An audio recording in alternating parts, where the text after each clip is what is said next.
Thank you. Good afternoon, everyone, and welcome to this meeting of the Assembly Committee on Natural Resources. Madam Secretary, will you please call the roll? Assemblywoman Anderson? Present. Assemblywoman Black?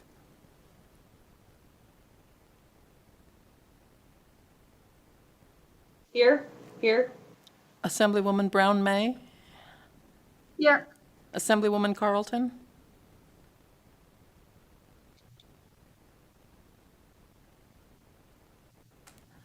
Assemblywoman Cohen? Here. Assemblyman Ellison? Present. Assemblywoman Gonzalez? Here. Assemblywoman Hanson? Here. Assemblywoman Martinez? Present. Assemblywoman Titus? Here. Assemblyman Wheeler? Here. Chair Watts? I am here. Thank you. We have all members present. We have a quorum. With that, before we get started, we'll go through a few quick housekeeping announcements. Members of the public can provide testimony and participate in our meetings in a number of ways. Information on how to do so can be found on every meeting agenda, as well as on the help page of the Nevada Legislature's website. Participants must register in advance to provide testimony or public comment. Written comments can also be emailed to our committee email address before, during, or up to 48 hours after a meeting. Committee exhibits or amendments must be submitted electronically in a PDF no later than a business day prior to the meeting. Amendments must include a bill number, statement of intent, and contact information. All exhibits can be found on the Nevada Legislature's website. We'll ask that public comments be kept to 2 minutes so we can get through all the speakers and get through our meeting in a timely manner. It's particularly important right now. And members, please remember to mute yourselves when you're not speaking to minimize background noise, and to provide your name when making or seconding a motion. And of course, we conduct our votes with a yes or no. So with that, we'll go right into our work session for today first. Up first, we have Assembly Bill 71, which revises provisions relating to certain information maintained by the Division of Natural Heritage of the State Department of Conservation and Natural Resources. As a reminder, during work sessions, we do not take testimony, but we may ask sponsors to clarify any questions that arise. So with that, we'll start our work session on AB 71. Mr. Stinisbeck, our policy analyst, will walk us through the work session document. Please proceed whenever you're ready, sir. Thank you, Chair Watts. For the record, Jan Stinisbeck with the Research Division of the Legislative Council Bureau. As nonpartisan central staff, I can advocate for or against any measure comes before this committee. With that, Assembly Bill 71 was heard in this committee on February 24th, and it makes any information related to a location of a rare plant or animal species or ecological community confidential. The bill also authorizes, in certain circumstances, the administrator of the Division of Natural Heritage of the State Department of Conservation and Natural Resources to release this confidential information for a reasonable fee. There are two proposed amendments to the bill. The first by the Division of Natural Heritage, which clarifies that only site-specific location data is considered confidential, removes the term legitimate activity, provides that a private landowner where sensitive species or ecological communities occur are entitled to such confidential information, removes the reasonable fee provision and instead references existing statute for charging reasonable fee.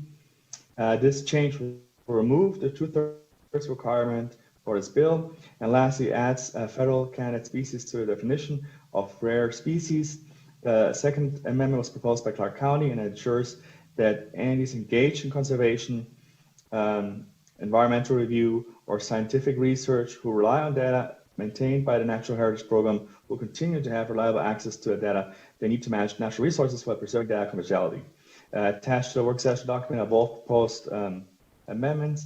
Thank you, Chair Watts. Thank you very much, Mr. Stinisbeck. Do members have any questions about Assembly Bill 71? Assemblywoman Hanson. Thank you, Chair. Yes, I do. I mean, I kind of think, I think I'm going to have to be a no on this, but help me understand this. Maybe policy can, or the amending parties can. So when it talks about clarifying only site-specific location data, that's to be considered confidential. While the information is not subject to disclosure, it does not exempt the information from qualifying as public record. That's confusing to me. So could somebody clarify that for me, that it's not subject to disclosure, the site-specific location, but it does not exempt the information from qualifying as public record?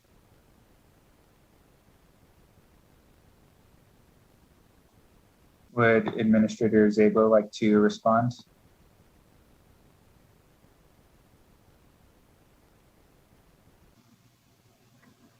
Hi, I'm Kristen Szabo, Administrator, Nevada Division of Natural Heritage. I can try. So my understanding is that the information is still exempt. It's still listed under NRS 239.010 as an exemption.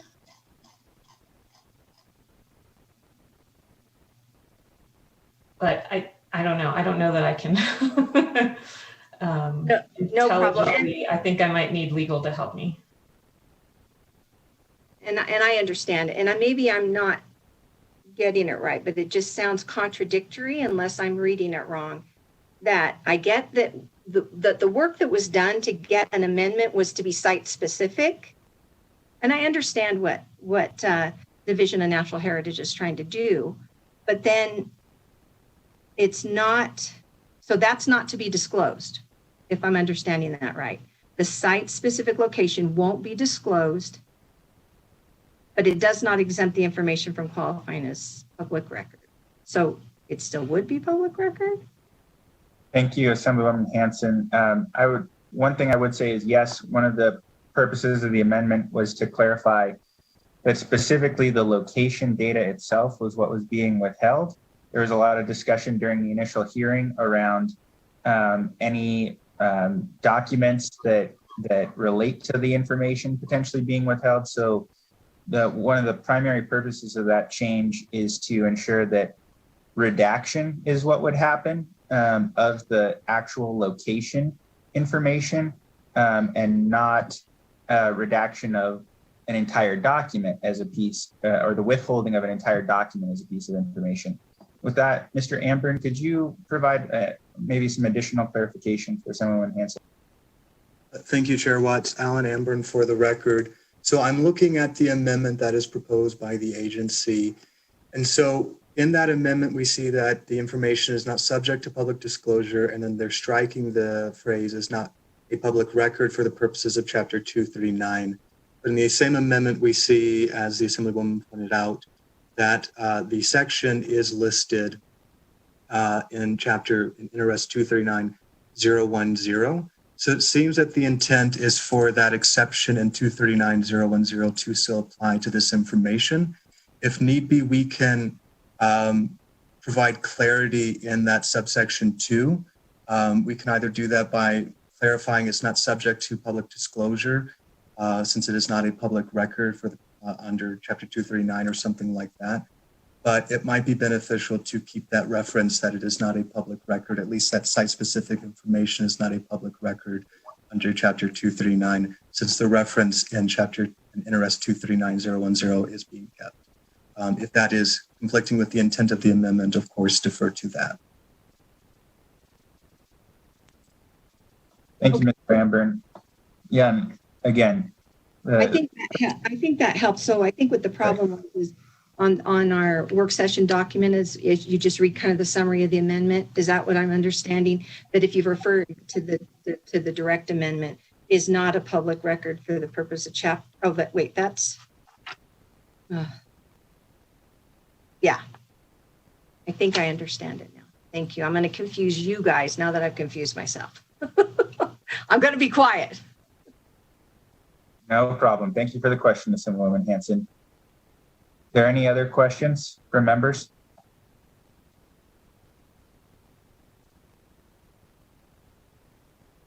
All right.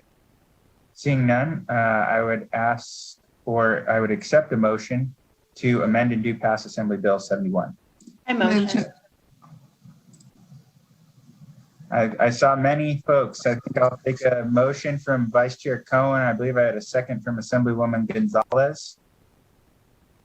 All right. Is there any discussion on the motion?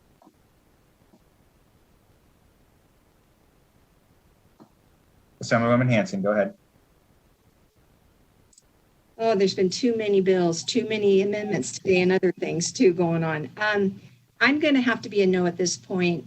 I've kind of got this attitude. I'm going to be a no and get me to a yes. Still trying to work through some things, the public records part, but a couple of other things. So I'm sorry, I'll have to be a no, but I do appreciate the work that's been done. Thank you, Assemblywoman Hanson. And we're just getting started with amendments and things this week.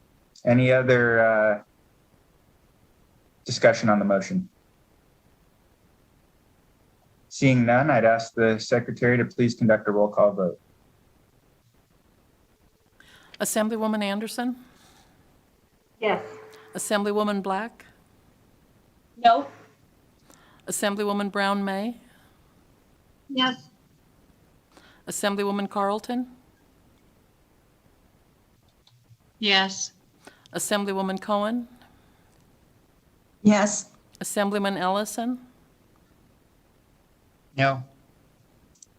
Assemblywoman Gonzalez, Yes. Assemblywoman Hanson, No. Assemblywoman Martinez, Yes. Assemblywoman Titus, No. Assemblyman Wheeler, No. Chair Watts. Yes. Thank you, members. That motion carries, and I will assign the floor statement to Assemblywoman Gonzalez. Thank you so much, Chair. Thank you. With that, we'll move on to the next bill on our work session agenda today, which is Assembly Bill 97, revises provisions governing toxic chemicals. Mr. Stinisbeck, will you please lead us through the work session document for this bill?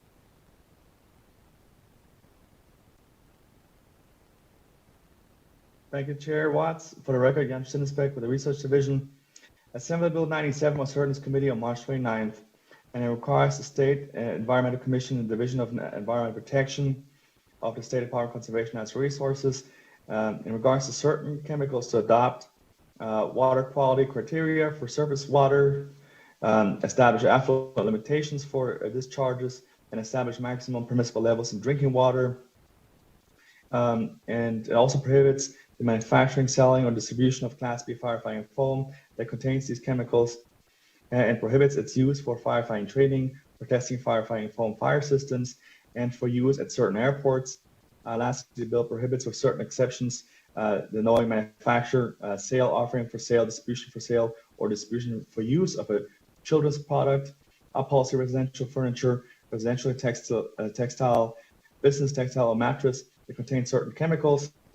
There was one amendment proposed to this bill by Assemblyman Watts, which removes the State Environmental Commission requirements to take action on these chemicals, rather requires the NDP to form a working group to study the chemicals, defines the chemicals to mean a class of fluorinated organic chemicals that contain at least one fully fluorinated carbon atom designed to be fully functional in Class B firefighting foam, prohibits any person, below subdivision, or government agency from discharging Class B fire foam that intentionally contains these chemicals in certain circumstances, and additionally provides that a violation of this prohibition is a misdemeanor, requires the notification of such discharge to NDEP within 24 hours, changes the effective date to January 1st, 2022, and removes international agency from Section 25 of this bill.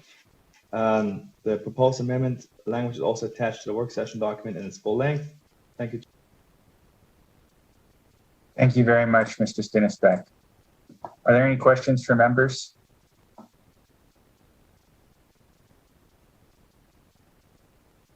Mr. Wheeler. Thank you, Mr. Chair. Mr. Seneca, I know we were talking about the amendment removing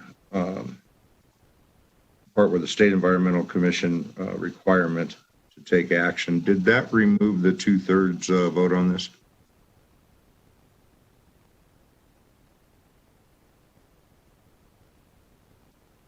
While Mr. Stinsbeck or Mr. Amburn look, I will simply say that was the intent, Mr. Wheeler, is that to remove all the provisions, and particularly there was a provision, there were some sections around setting water quality standards. Those led to the fiscal notes. Then there was a section in the bill related to regulating entities that store or discharge these materials. And that regulatory system was what was going to create the 2/3. All of those are proposed for removal in my conceptual amendment. Okay, thank you.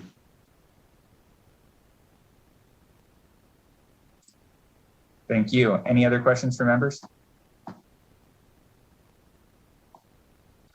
Seeing none, I would accept a motion to amend and do pass Assembly Bill 97.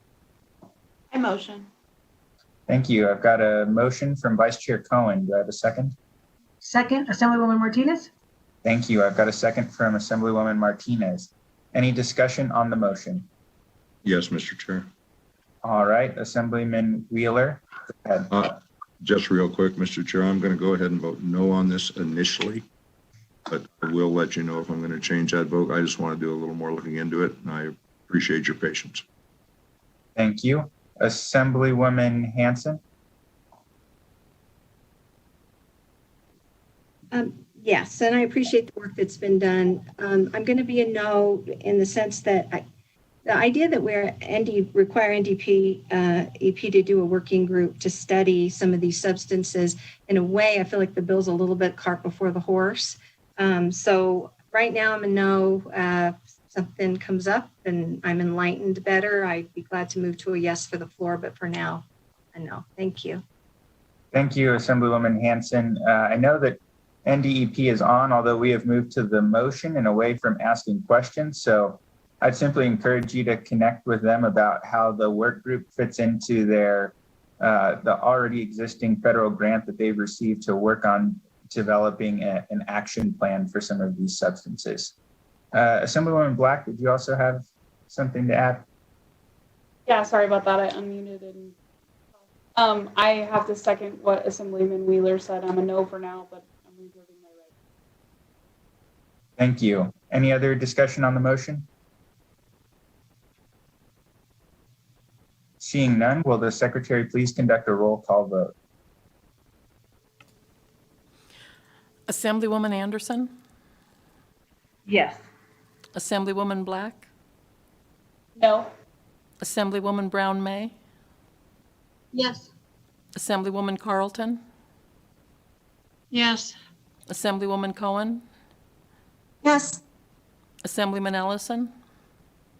No. Assemblywoman Gonzalez? Yes.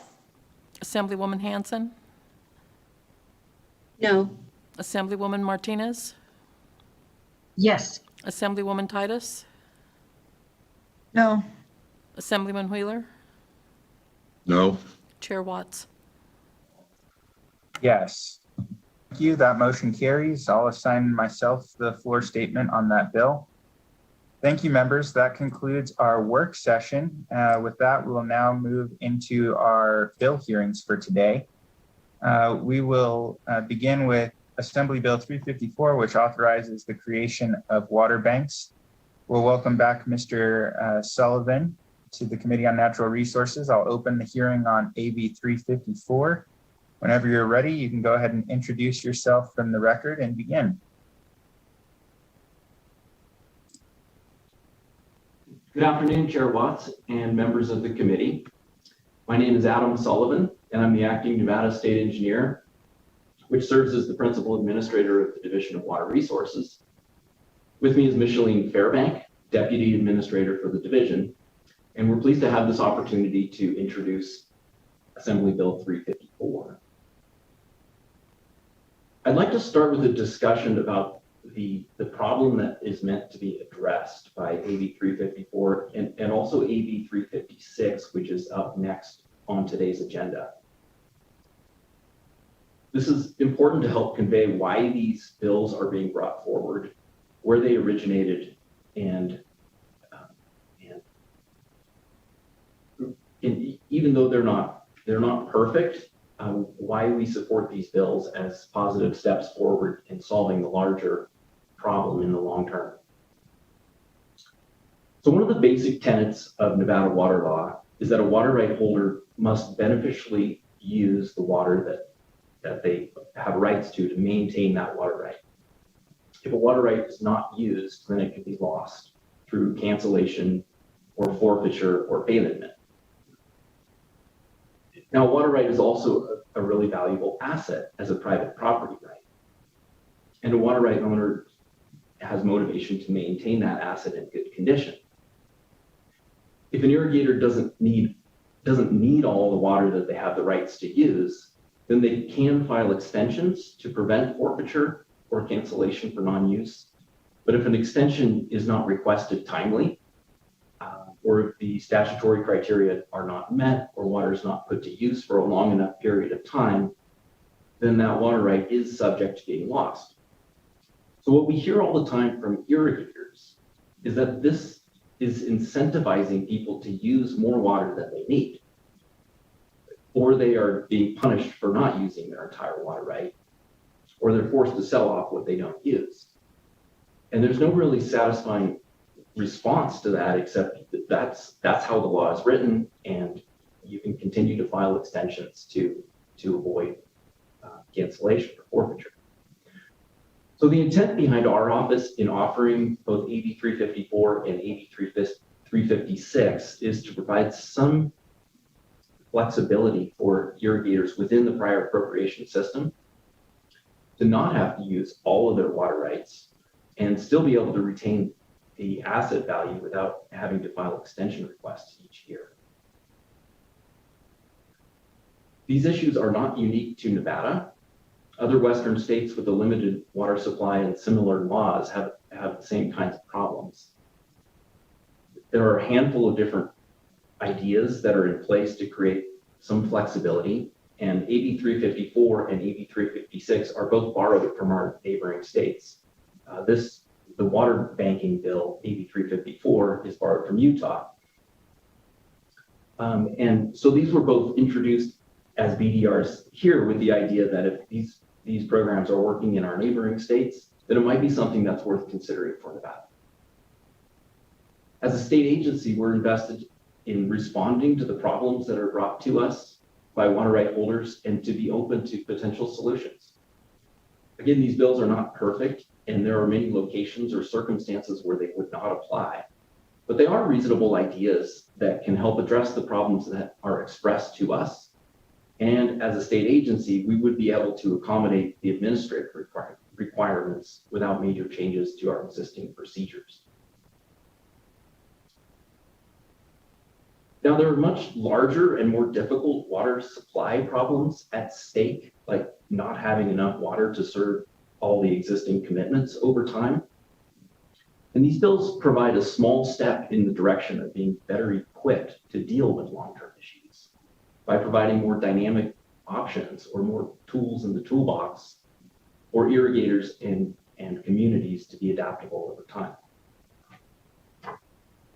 I think it's important to stress that these programs don't necessarily solve problems for our office, but it is an effort by our agency to acknowledge the challenges, both logistical and financial, with extensions of time, use it or lose it, and water right ownership. These two programs are a good faith effort by our office to find potential solutions and consider different options without being overly prescriptive. The bottom line that these bills are not really for us as an agency, rather it's an effort to be creative and try to improve the ways that we can serve the public. In recent months, we've discussed these bill concepts with different stakeholder groups, and we've heard many suggestions and criticisms and reservations about the content of these bills. The bills as written were just available for review about a week ago. And so as a division, we didn't have the opportunity to incorporate any of the edits since we've shared our draft bill language with the stakeholder community prior to the bills being introduced. We do agree with many of the concerns and suggestions that we heard, and with today's testimony, we'll be including explanation or discussion of several suggested amendments that we think are necessary for these bills to move forward. So first, AB 354 this would introduce a water banking and leasing program. Again, this bill closely follows a program that was adopted in Utah last year. The concept was vetted over a period of years in Utah and eventually did have broad support in the irrigation community as well as in the conservation community.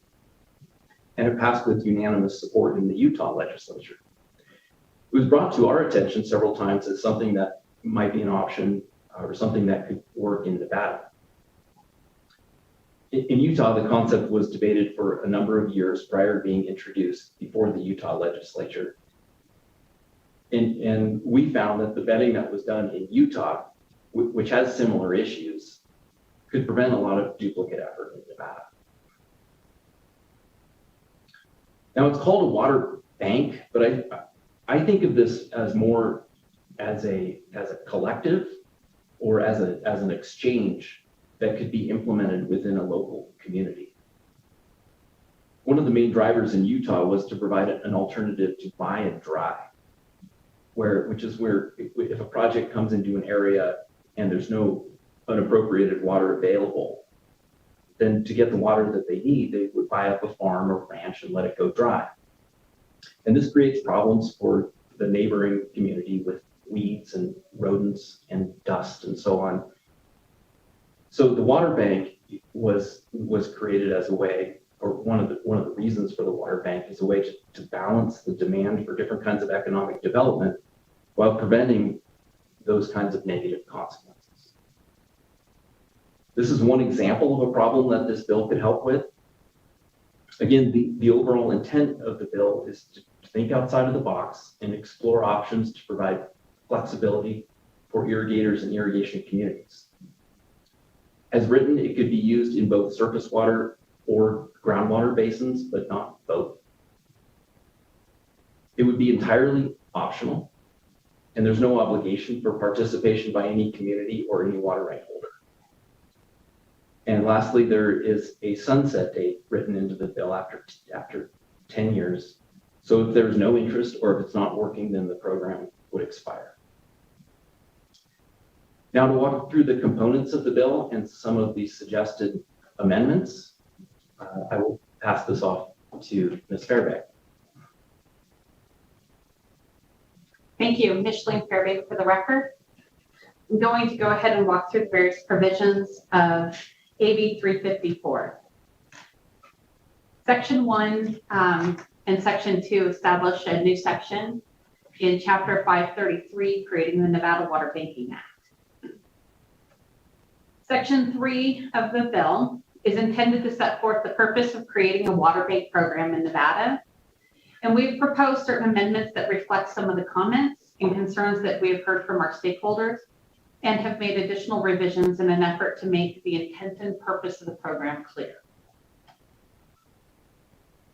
Section 4 through Section 17 provide definitions for specific terms utilized within the bill. Section 18 sets forth the mandate that the provisions are to be construed in a manner to fulfill the purpose of the legislation. And Section 17 contains critical clarifications that I will address in a little bit more detail. Specifically, the section is intended to make certain that other agreements regarding the leases or use of water rights are not precluded by the enactment of this law.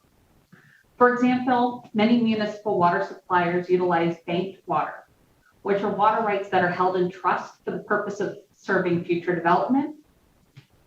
There are other types of water banking agreements in Nevada, and this legislation is not intended to interfere or impede or otherwise limit those existing agreements. Additionally, there's other types of agreements in the state that may fall within kind of a banking style that are not intended to be precluded or superseded by this legislation.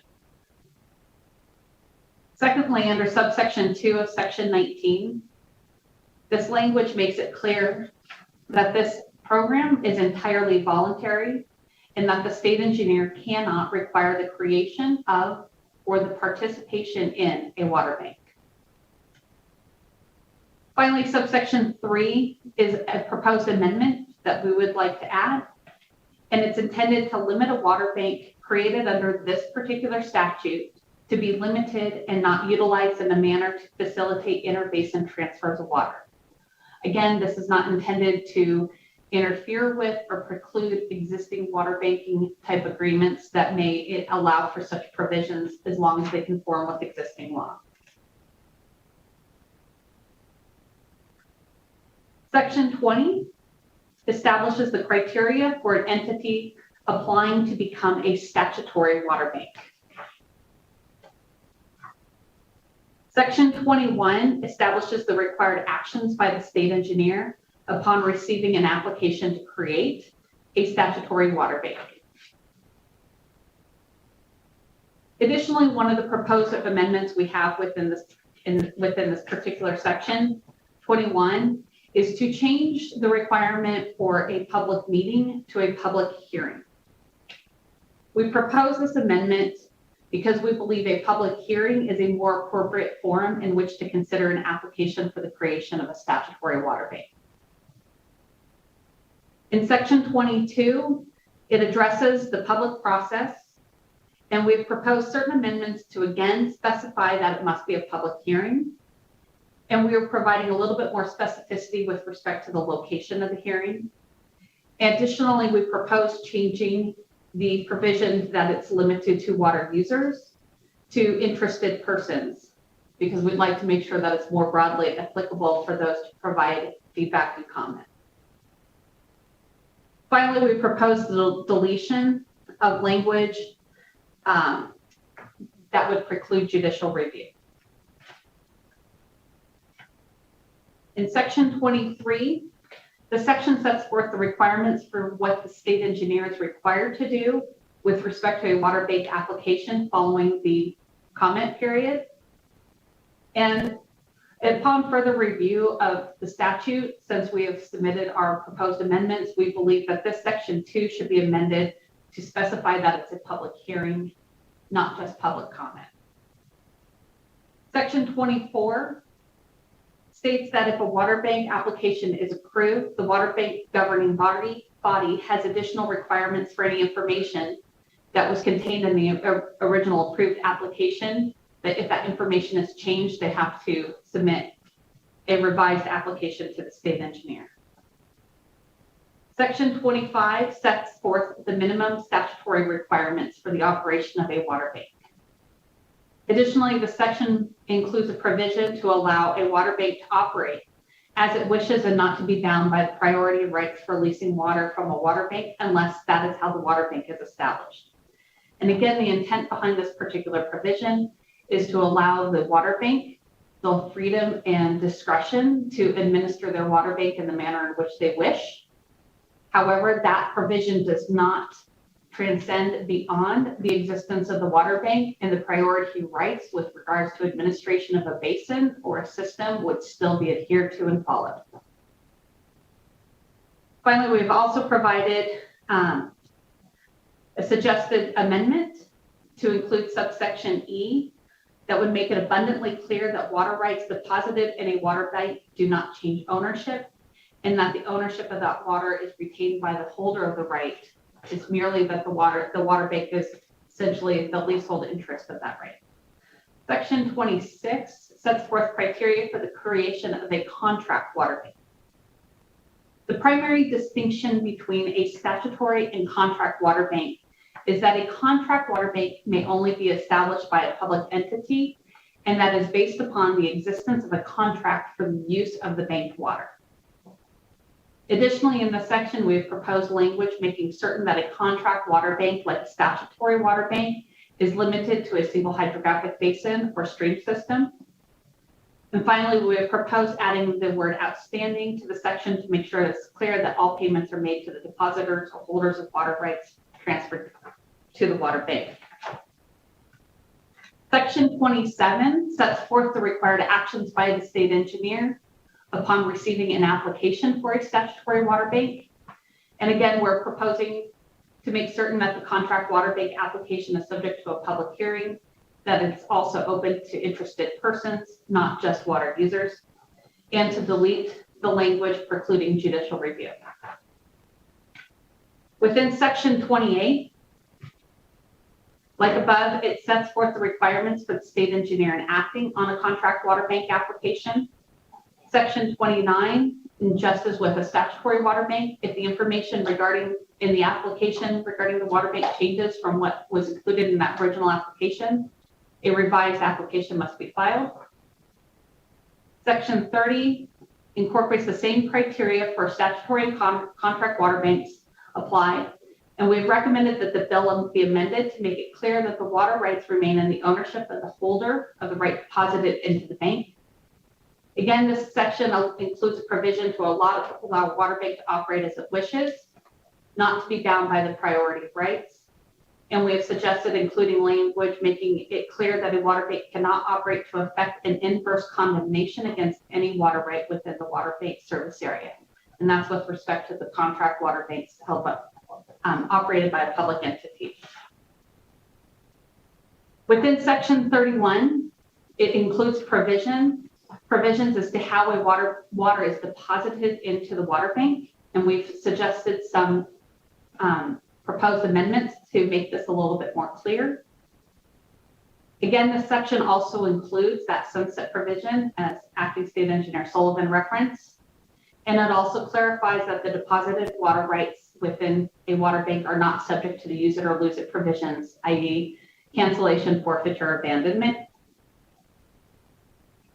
And again, in the bottom of Section 31, it provides clarifying language that the water right ownership remains in the holder of the deposited right. Section 32 addresses how water is then withdrawn from the water bank, and it too includes a sunset provision. However, if you look at Section 32, it addresses some transfers and interbasin transfers. And we've suggested the deletion of subsection B. Upon further review, subsection A and B should likely be deleted. Section 33 further addresses the use of bank water and limits those uses in a manner that doesn't serve to impair existing rights. And we've provided some additional clarification to mirror statutory language in 533-370. Section 34 includes language regarding certain operational requirements of the operation bank. Section 35 specifically states that the right of eminent domain is precluded from being used against bank water rights. And we've suggested an amendment to make that more broad than narrow. Section 36 includes certain reporting requirements for the water bank to the state engineer. Section 37 includes consequences for the failure of a water bank to submit the required reporting. Section 38 requires the state engineer to make reports to the director of the Legislative Council Bureau and the content of that reporting. And then beginning at Section 39, the remainder of the bill makes conforming changes to existing law.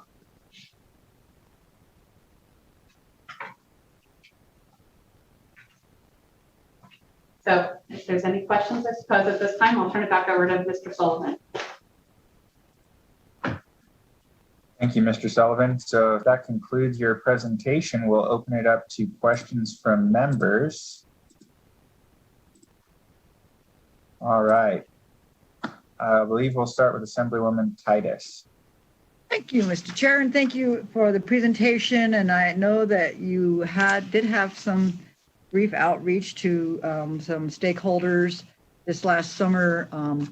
Unfortunately, they didn't have the bill, and so I've heard from my local jurisdictions that they weren't really able to delve into this bill as presented, and received some information from my county that I represent, Churchill, that they still had some concerns regarding it.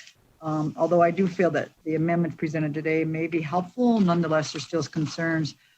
So I have some questions about some specific sections on this. First off, I want to acknowledge for the clarity that you could not transfer this water from one water basin to another. I think that was a huge concern. So thank you in the amendment for clarifying that it must be within the same water basin. And how many water basins do we actually have identified in the state? This is Adam Sullivan. For the record, there are 256. Okay. And you used the term water basin plus hydrographic basin. Is there a difference?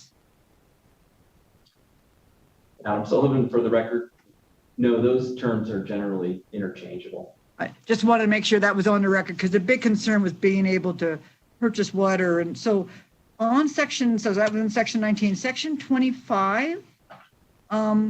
So in section 25, this provision looks like it's now, it removes that use it or lose it. And I have water rights and that's always a concern. Can you guarantee that if this goes forward, someone won't buy a farm, fallow the fields, bank the water, and then wait for the highest bidder so that it becomes more of a commodity as opposed to actually using the water appropriately?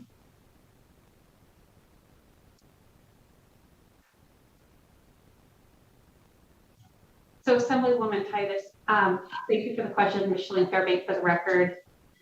I don't think there's any guarantees anywhere in statute for abuse of the process.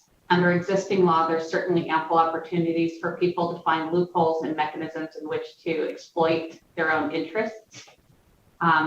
So I can't make that guarantee, but I think that's certainly some of those components that are supposed to be incorporated into the water bank process. If there's ways to strengthen the language within the statute to provide better mechanisms to, for lack of a better term, police that type of behavior, we're certainly amenable to finding ways to do that because that's definitely an interest that we all have, is that there's not speculation.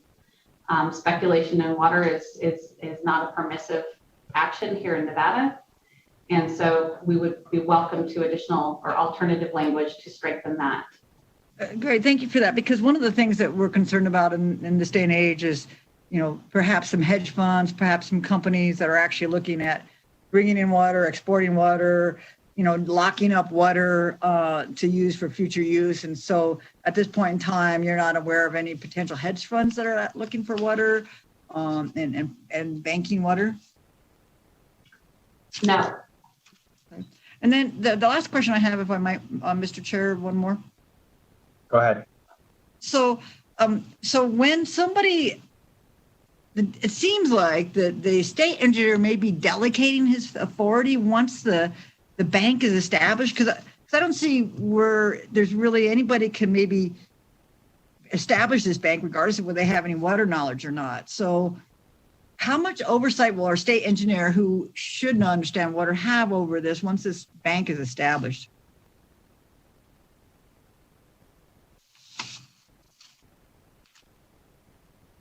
Thank you, Assemblywoman Titus, Micheline Fairbank, for the record.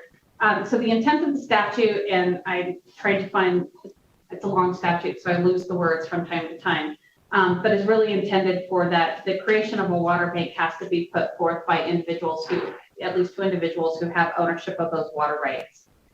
Section 20, subsection 1 states, except as otherwise provided in this section, a person or group of persons who own one or more perfected water rights may submit to the state engineer an application to create a statutory water bank. So that's a provision right there that limits it. So it can't be created by someone that just wants to go ahead and engage in the business of operating a water bank. It has to be an individual, a group of individuals with multiple individuals with water rights. With respect to abdicating responsibility under the statute, that's not what this does. This allows a water bank to go ahead and be created to serve the individual needs of a particular location. However, the provisions of 533-370 and the remainder of Chapter 533 still apply to the management and administration of those water rights. So in terms of when water is transferred from an owner and deposited into the water bank, it still has to undergo a 533-370 analysis. If water is being leased out of the water bank to be used in a particular locality, that transfer is subject to a change application that still has to go through our change application analysis and process.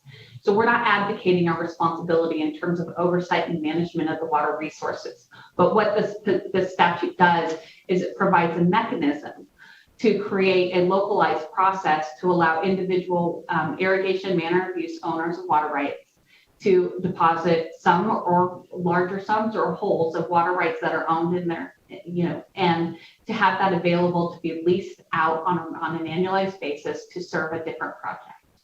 So And that leasing already happens now, correct? They can lease it now? And you can. However, challenges come into place. For example, say you had a project, and I'm just going to go ahead and pull numbers out of the air. If you had a project that needed 2,000 acre feet of water, but there's not 2,000 acre feet of water available to appropriate in the basin, and the only alternative way would be to buy one or more large properties to acquire those water rights. And then this provides a mechanism that's not existing in current law for smaller deposits. Individuals, a whole, if in a community wanted to support that project, individual irrigators could say, well, I'm willing to go ahead and deposit 100 acre feet, and I'm willing to go ahead and give up 200 acre feet. And those small amounts can complete the aggregate, the total amount needed for that particular project. So it does provide flexibility and opportunities. Additionally, under leased water rights, sometimes those are under temporary change applications. That doesn't absolve the use it or lose it provision. So that's another benefit. While that water is being held in the bank, it's not subject to the use it or lose it provisions for that. Thank you. I have a lot more, but Mr. Chair, I know that there are many people with questions on this, so thank you for the questions I have been able to ask. Thank you. I appreciate that, Assemblywoman Titus, and encourage you, if other members do not bring up these questions or they do not get addressed, to please follow up with the agency offline as well. I believe next we have Assemblyman Ellison. Thank you, Mr. Chair. And I'm glad that went on the record. I was looking at section 33 and then a piece of 37. But, I got to thinking and looking at this throughout the last week and a half. The bill undermines Nevada water laws and agriculture by creating a new term, higher and best use. It's always for the best use of the state and what the water is used for. By banking this, is this going to be for the best use? That's my first question.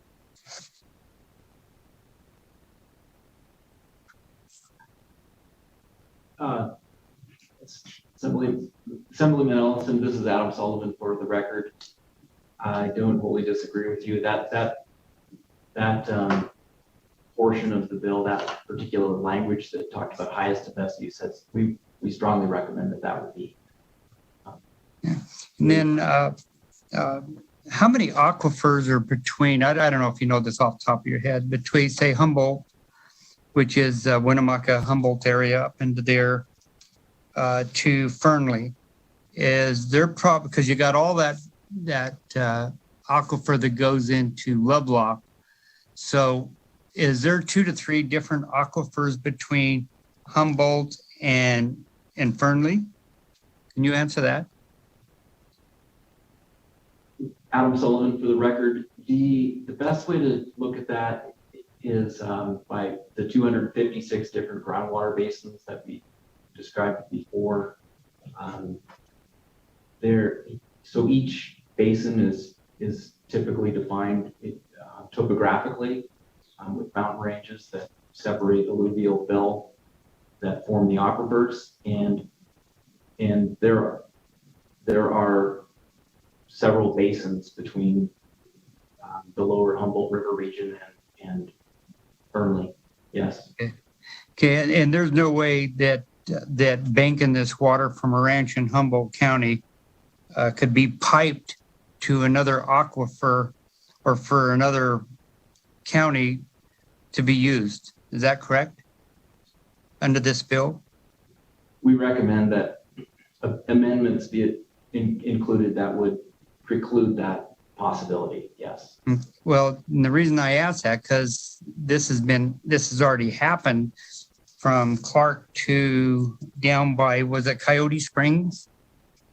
That the water was transferred and piped. Is that not correct?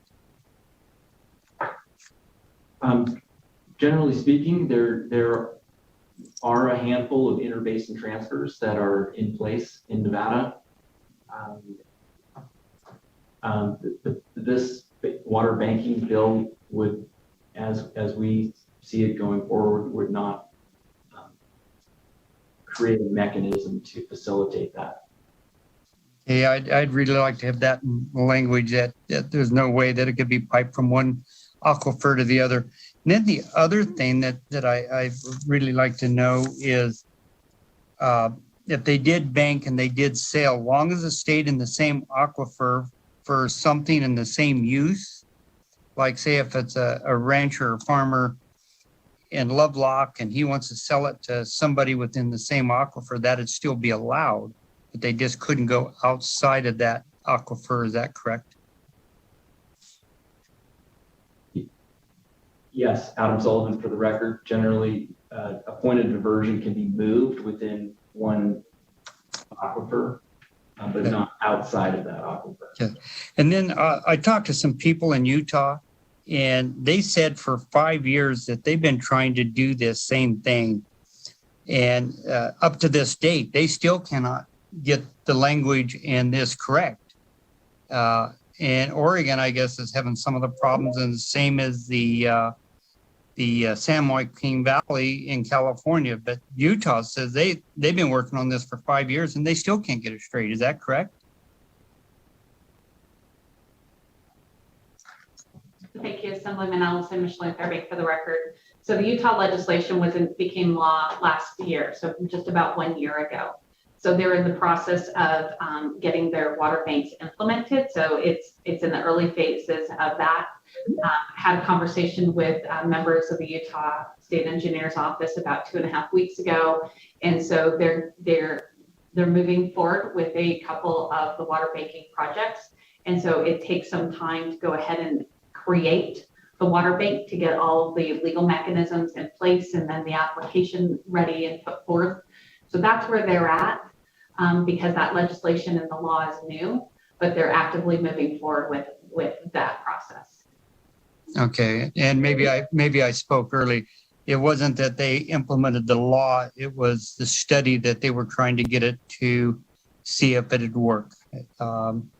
And maybe that's what they were talking about. It's not actually legislature, it was trying to see if they can make this thing work or not work. So that's just clarification that I think I need to find out from them.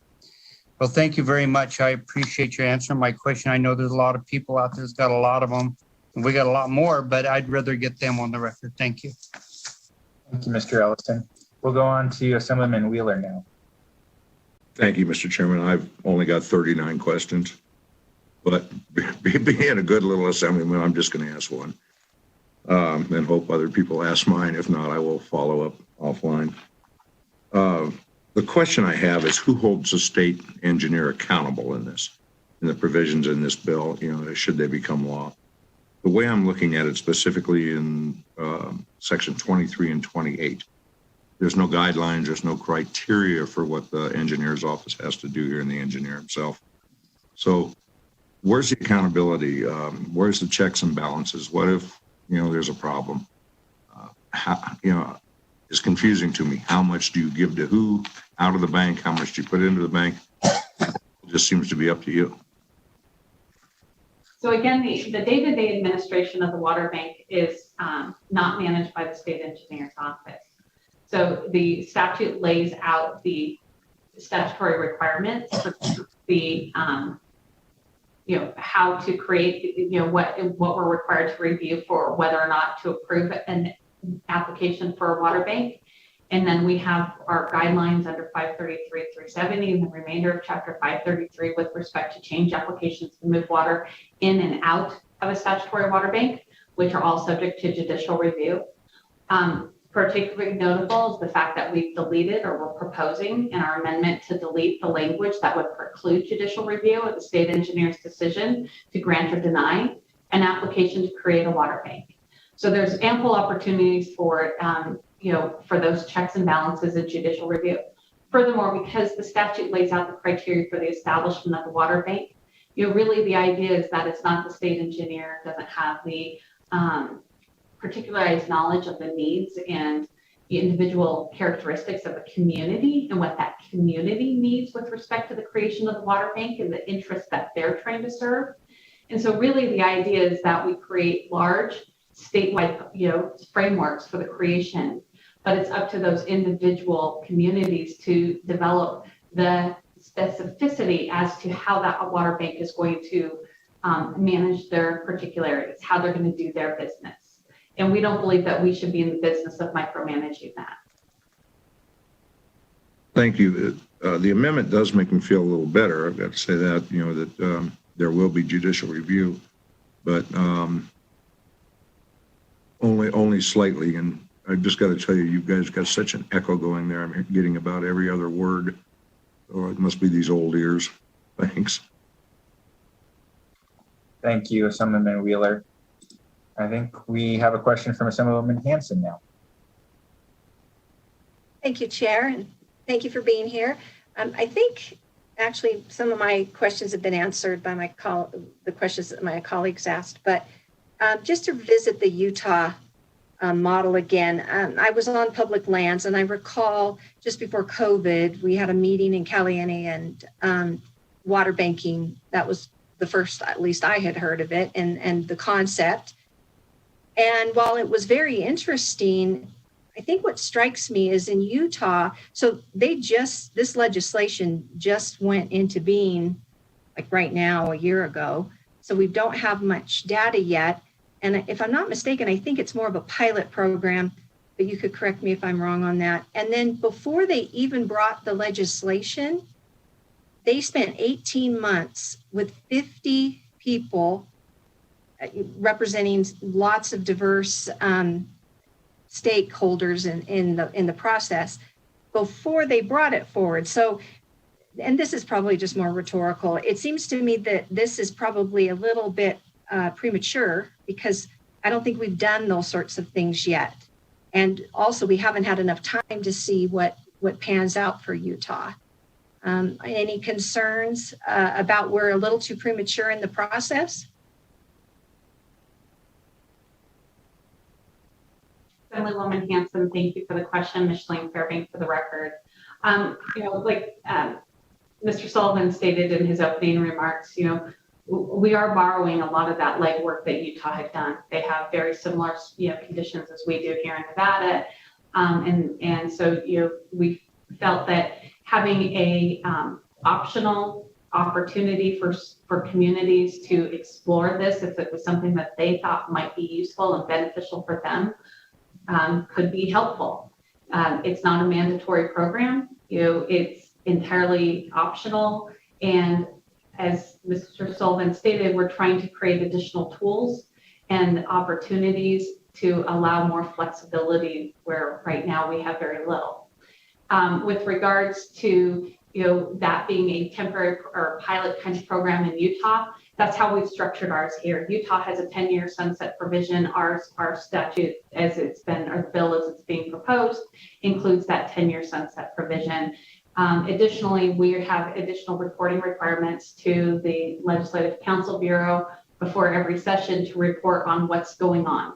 Is it going well? Is it not going well? So if it was, a banner program, and it really was, exceptional, gives us opportunities to find needs and refinements. If we fizzle and it doesn't do what we thought we might be able to accomplish, then it doesn't have to stay on the books. Thank you for that. And I think it's always good for us to be mindful. Yes, we learn from other states, that we do that a lot in legislation, but particularly with water law, Nevadans are very particular about their state and how they do things, not just in regards to water, but all other things. And there, my constituents that are all along the Humboldt Basin might beg to differ that their situation is very unique compared to maybe those along the Wasatch Front and who have lots of tributaries from the mountains that are massive. And so there are lots of different things to be addressed. And I think having more input from Nevadans in studying this before we implement it would have been my preference, but we're here and we're going to vet it and appreciate what you've taken. Thank you for that, Assemblywoman Hanson. I believe next we have a question from Assemblywoman Anderson. Thank you, Mr. Chair, and thank you, Mr. Sullivan and Ms. Fairbanks, for bringing this forward. As you and I talked just the other day, it was another big-time educational opportunity for me. My two questions, actually, Assemblymember Hanson had already started to bring it up. This is permissive language, and so is there anything to stop a group of individuals from trying to do this without the state? I don't even know if there's a way to do that or not. Is there a way for somebody to come to the state to do this as a kind of practice run? That's my first question. I do have a second question as well. So within our existing statutory structure, there's not a good mechanism to allow a program very much like this to move forward. We have certain, there's certain challenges with regards to the commingling of water rights into a larger singular project. It's not to say it's patently impossible, but this is a more streamlined process. Additionally, like I stated before, the provisions of use it or lose it wouldn't be suspended in that scenario. And that's one of the unique features that comes with this particular program that's not otherwise available in existing law. Thank you. And then my other question actually is very specific. I did not understand the newest language under section 30 on page 10 of F, what exactly that meant under the shall not require or otherwise utilize a contract water bank. So if you could explain that one a little bit more. I think I talked myself out of what I thought it meant. So if you could explain that area a little bit more, would really appreciate it. So if you're looking, Micheline Fairbank for the record, Assemblywoman Anderson, if you're looking at section 30 subsection F, which I believe is what you're referencing, where it says shall not require or otherwise utilize a contract water bank to operate as to result in the inverse condemnation of any water right within the service area. What that really means is a contract water bank can only be created by a public entity. And so the idea is to explicitly provide for within the statute that public entity created water bank can't utilize the water bank to constitute an inverse condemnation action or something like that to those privately held water rights that may have been deposited into the water bank. So just to do a quick follow-up, and thank you for that clarification. If that were to happen, then all of those private entities would be alerted for the open meeting I believe is mentioned earlier, or would that be the private entity's responsibility to find out about those meeting dates?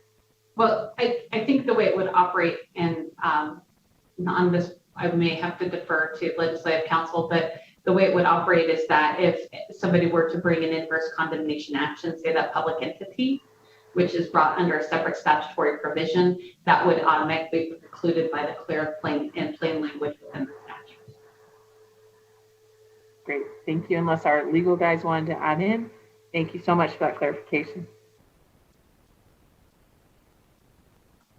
Thank you. Are there any other questions from members?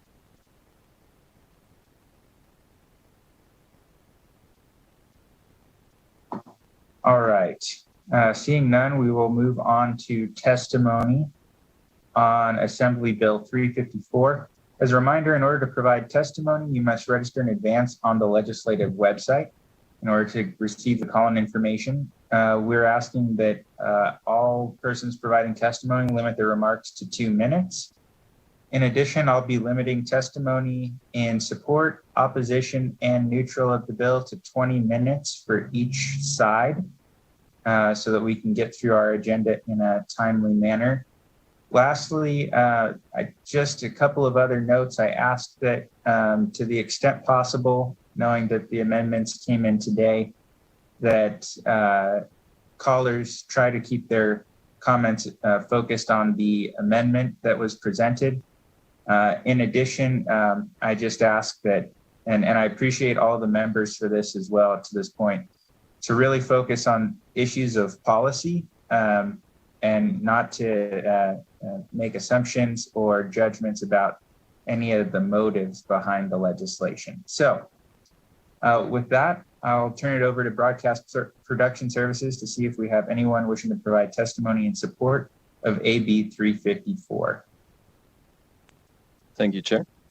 To testify in support on AB 354, please press *9 now to take your place in the queue.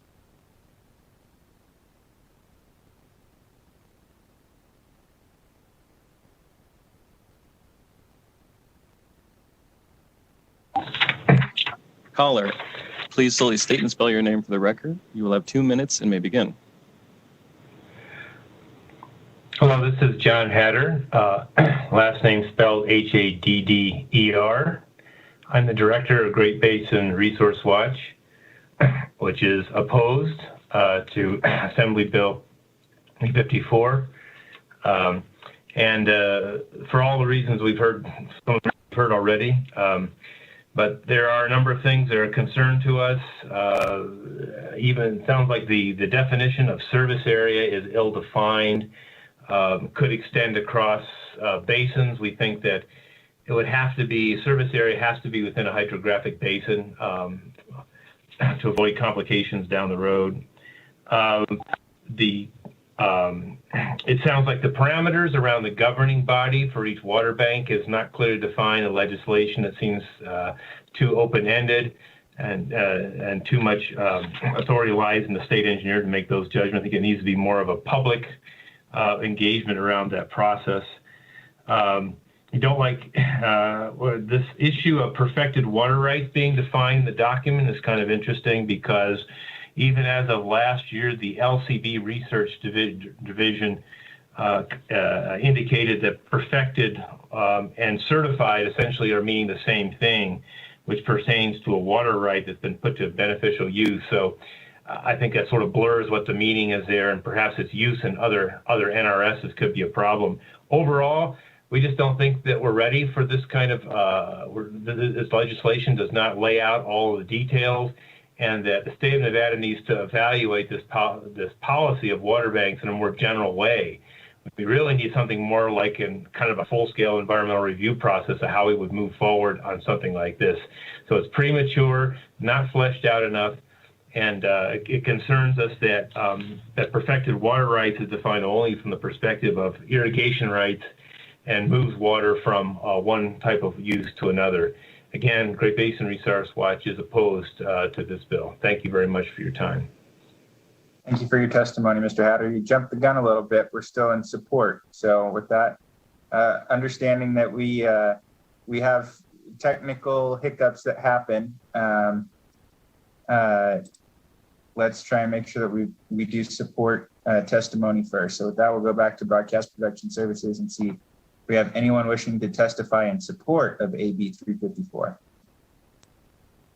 For those joining us to testify in support on AB 354, please press *9 now to take your place in the queue.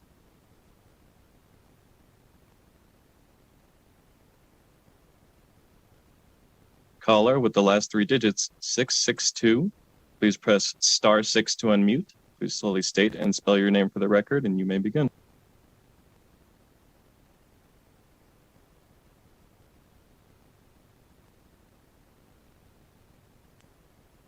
Caller with the last 3 digits, 662. Please press *6 to unmute, and you may begin.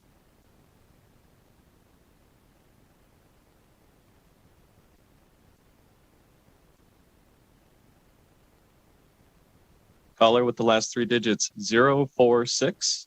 Please press *6 to unmute. Please slowly state and spell your name for the record. You will have 2 minutes and may begin.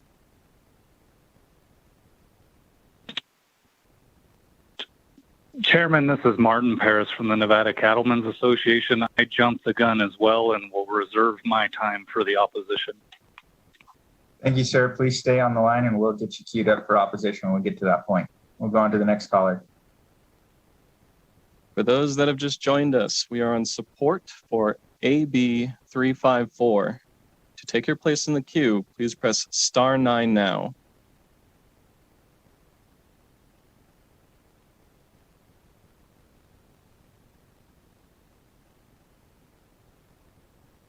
Caller with the last 3 digits, 662. Please press *6 to unmute. Please slowly state and spell your name for the record, and you may begin.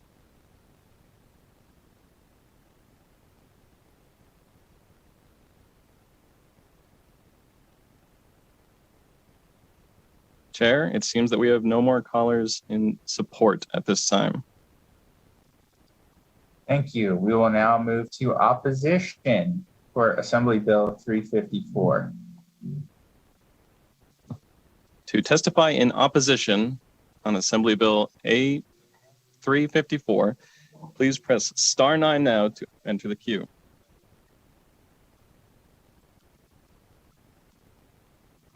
Caller with the last 3 digits, 662.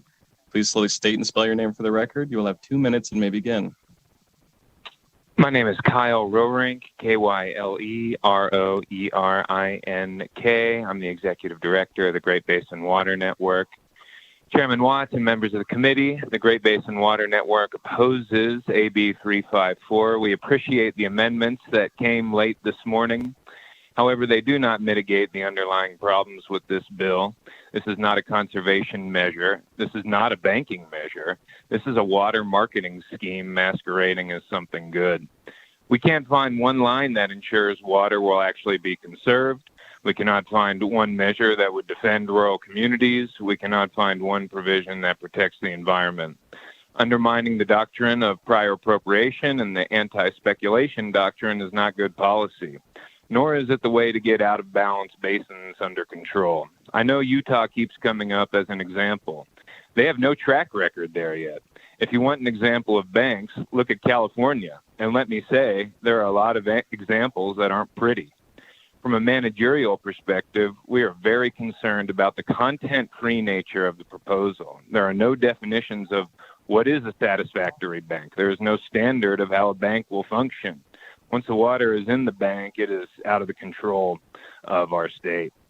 Even with the amendments, this bill is designed to strip water away from agriculture and the environment. We don't know who really wants this bill, but we know that their intentions are not in the public interest. They're only in the interest of profit. Please oppose this bill. Thank you.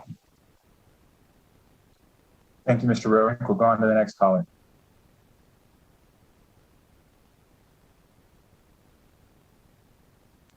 Caller, please slowly state and spell your name for the record, and you may begin. Hello, this is John Hatter, Hadder. I had already stated earlier that our Great Basin Resource Watch is opposed to this bill. Chairman Watts, do I need to repeat testimony, or is it properly cataloged? No, we'll make sure to have the secretary categorize your initial remarks as testimony in opposition. Thank you, Mr. Hatter. Thank you very much, Chairman, and I will not. And I'll close with that. Thank you. We'll go on to the next caller.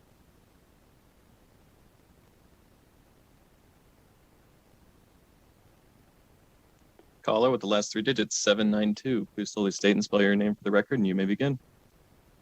This is Patrick Donnelly, Patrick Donnelly. I'm Nevada State Director at the Center for Biological Diversity. We submitted a letter along with several of our fellow groups objecting to this bill. And those objections, while a couple were dealt with by the amendments, really have not been resolved. Overall, this bill is a water speculation bill that would decrease our control over our water resources in this state and increase the ability of investors and banks and scammers to speculate on our water. And from a more technical perspective, you know, an aquifer, a groundwater aquifer, is not simply a bucket wherein if you leave an acre foot of water in there today, it'll be there tomorrow for you to pump out. We are in a highly dynamic, changing climate. Evapotranspiration rates are increasing. The evaporation of applies is increasing. And in general, groundwater storage is decreasing. And so there is a false premise that water we tuck away in an aquifer today will be there 10, 20, 50 years from now. And that just may not be reflective of the climate drought reality we are in. And perhaps there are policy mechanisms to account for that, but this bill was put forward in such a rushed manner with so little consultation with stakeholders that we couldn't possibly hope to come to center on those types of issues within the confines of the legislative session. So in conclusion, please oppose this bill. Thank you. Thank you, Mr. Donnelly. We'll go on to the next caller.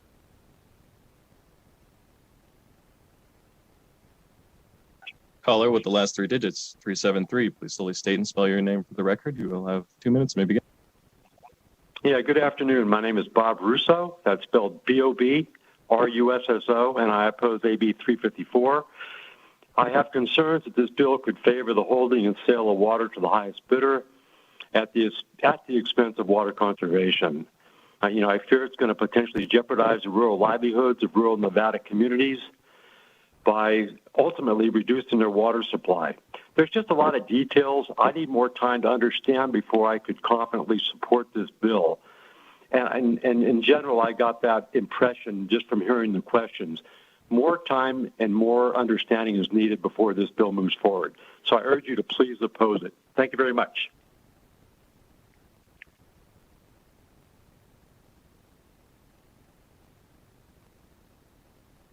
Thank you very much. We'll go on to the next caller.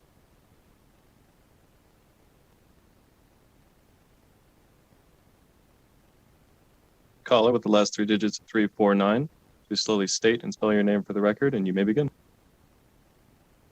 For the record, my name is Doug Busselman, D-O-U-G-B-U-S-S-E-L-M-A-N. I'm the Executive Vice President of Nevada Farm Bureau. We are testifying today in opposition to AB 354. Earlier this morning, about a half hour after I had submitted our organization's written opposition to AB 354, I received the proposed amendments that were proposed by the acting state engineer.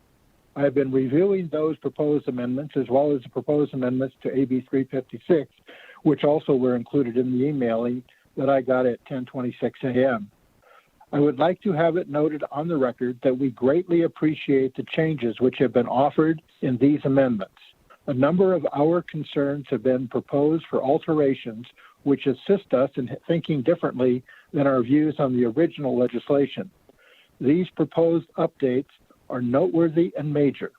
After wrestling with whether we should change our opposition in light of the proposed amendments, I came to a conclusion that we should recognize our favorable reaction to the proposed changes, but still raise concern over the process that has unfolded for dealing with extremely complicated changes in water law on the basis that has been conducted. We are not going to say that we are opposed to working through a thorough process, ironing out details which remain as questions. We simply aren't at a place at this point in time to be able to move forward without a more comprehensive and interactive discussion, line by line and detail by detail, with all stakeholders involved in that process. Thank you. Thank you very much, Mr. Busselman. We'll go on to the next caller. Caller with the last three digits, 463. Please slowly state and spell your name for the record, and you may begin. Nikolai Christensen, Nikolai-Christensen. Chair Watts and members of the committee, my name is Nikolai Christensen, a volunteer member of the club's legislative committee.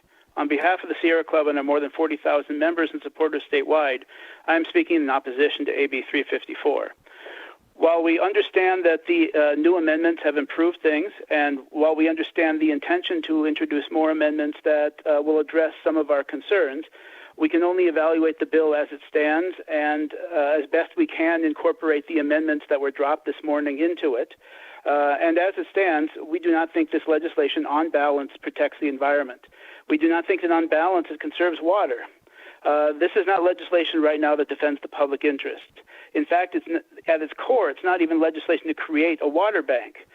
The core of this legislation creates a water market where the resource will be sold, leased, and commoditized in a way that's currently not allowed in Nevada. We're the nation's premier conservation organization. We know conservation when we see it, and right now this isn't it.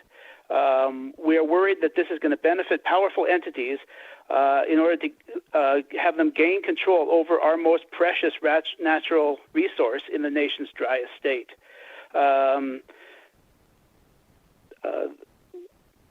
This is not a bill that the Sierra Club wants. It's not even a bill that, as far as we can tell, rural Nevada wants. This appears to be a bill that benefits the big entities that view water as currency rather than their most important resource. What we need to do is we need to take some time to work with the stakeholders and produce a comprehensive plan that actually works out rather than trying to cram at the 11th hour all the amendments needed to make a very complex piece of legislation work out, and we just don't think that's advisable. Let's take another shot at this at the next session. For these reasons, we ask you to please oppose AB 354. Thank you for your time. Thank you for your testimony. We'll go on to the next caller.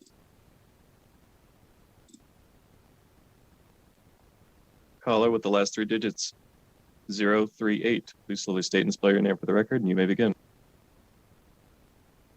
Good afternoon. My name is Chris Clark, CHRISCLARKE. I'm Associate Director of the California Desert Program for the National Parks Conservation Association. And on behalf of NPCA, we oppose AB 354. Now, we have spent years working to protect Nevada's water resources while also fighting in places like here in California to stop the kind of behavior that AB 354 would legitimize. As we've learned in California, water banks are a feel-good term to describe water markets.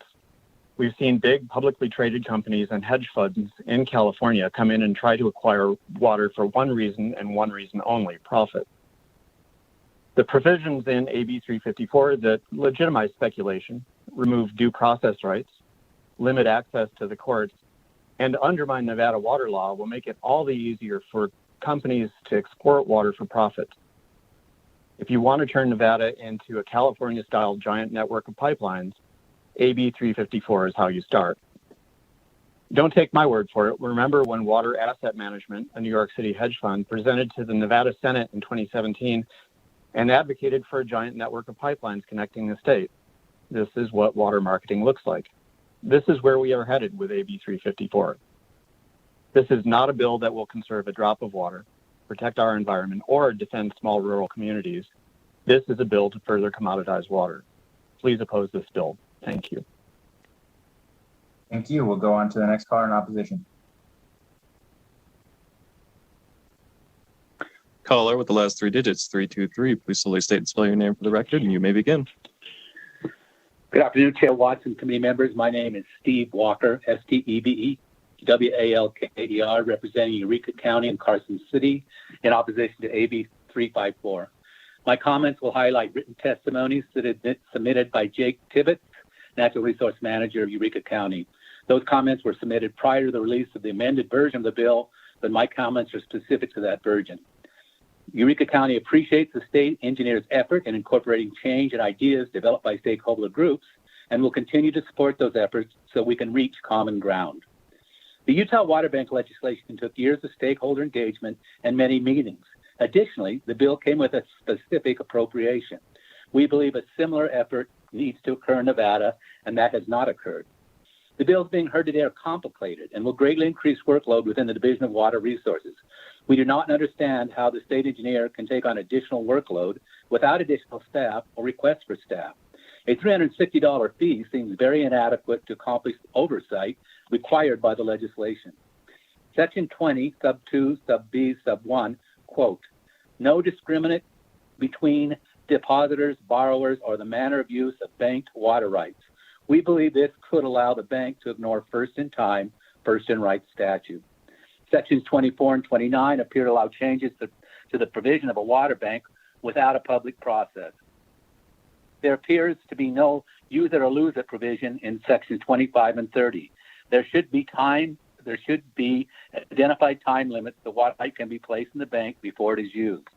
Section 32 supports existing law for inter-county and inter-basin transfers, yet this could facilitate or streamline moving water from rural communities and rural economies.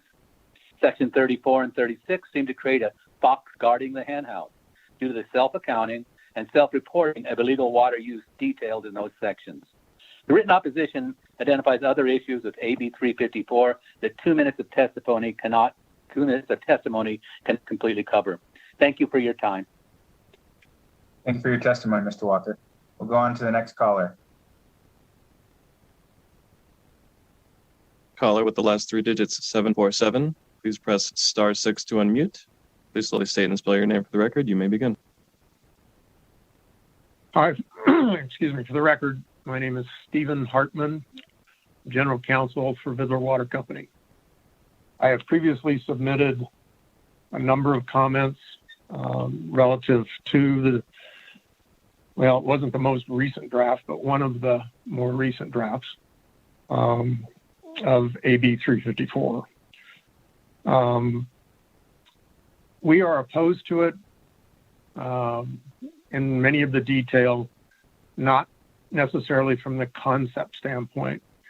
We are involved in a water banking agreement currently with originally Washoe County and Tumwa for a project that they designated well over 2 decades ago as a way to deal with what they saw as their impending growth.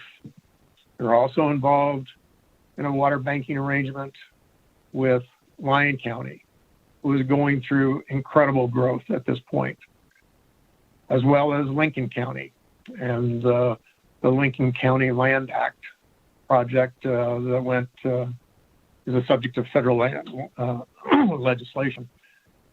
I think that one of the problems with the bill is it doesn't recognize the existing joint banking agreements between the private sector and the public sector, which those 3 are examples, where you've got communities that are growing that didn't have the water resources capable for them.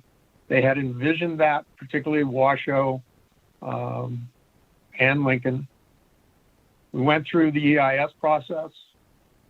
We ended up with federal legislation relative to both the Washoe and the Lincoln County projects. I think we need to restart this engine. The other thing is, if you decide to pass this bill, it cannot be applicable to existing water banks. That's an ex post facto issue that I'm sure many of you are aware of. And there's a lot of work and money that's gone in, well in excess of $100 million, in creating abilities for those communities to grow. So I do agree that this needs much more work, and I appreciate the effort that has gone on with the division, but it needs more work. Thank you. Thank you, and thank you for submitting written remarks. We'll move on to the next caller. Caller with the last 3 digits, 752. Please slowly state and spell your name for the record, and you may begin.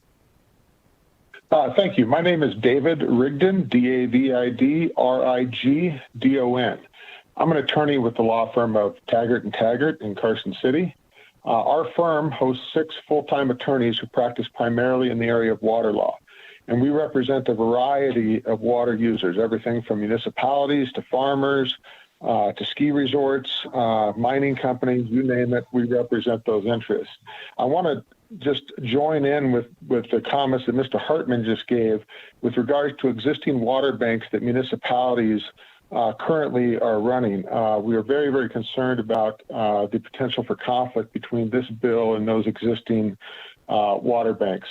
We represent the municipalities in several of those that he just mentioned, and that's a huge concern. But secondly, I wanted to bring up that we keep talking about the Utah legislation.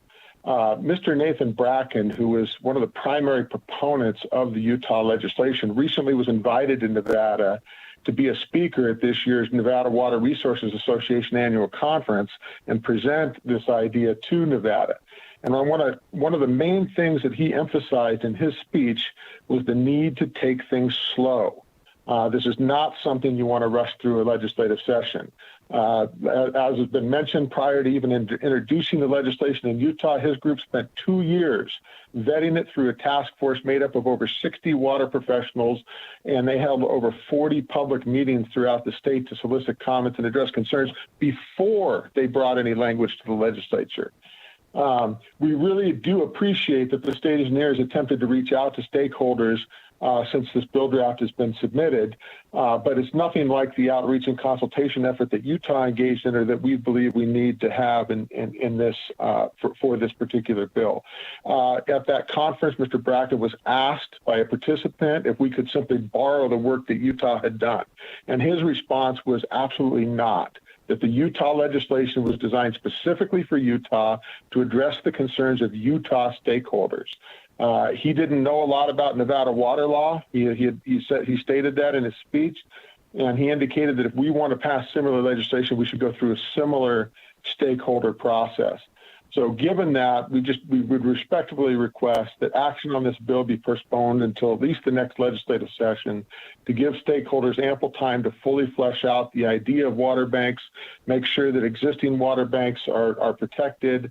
And they may be a very good idea, but even good ideas need some time to properly germinate and make sure all the kinks are worked out. Thank you very much. Thank you very much for your testimony, Mr. Ricken. I'll note that we have now gone over our 20 minutes allocated to testimony in opposition. I'd ask that anyone who was not able to testify, please submit your remarks in writing. I'd also like to draw members' attention to the written remarks that have already been submitted as exhibits to further elaborate on some of the folks who already called in, as well as others. So with that, we will now move on to testimony in the neutral position on Assembly Bill 354.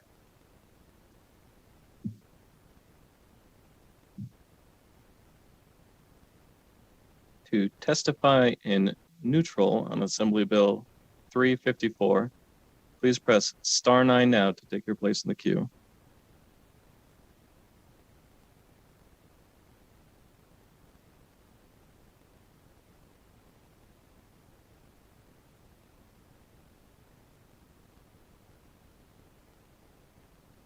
Once again, to testify in neutral on Assembly Bill 354, please press *9 now to take your place in the queue.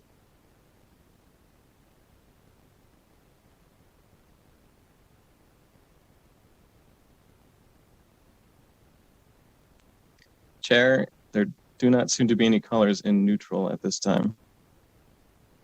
Thank you very much, Broadcast Production Services. At this time, I'd turn it over to the Division of Water Resources if there are any closing remarks they wish to make.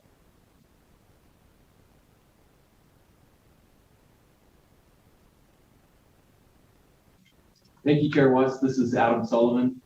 For the record, Acting Nevada State Engineer. I have a few closing remarks.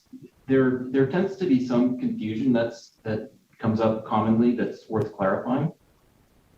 This water banking bill is very much different than an aquifer storage and recovery concept.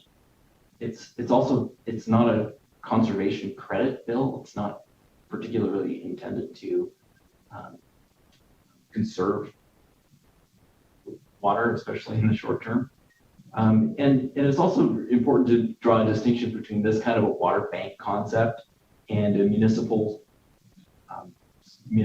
service banking program. There's nothing in this bill that would apply to or affect any existing water banks that are meant to provide municipal supply.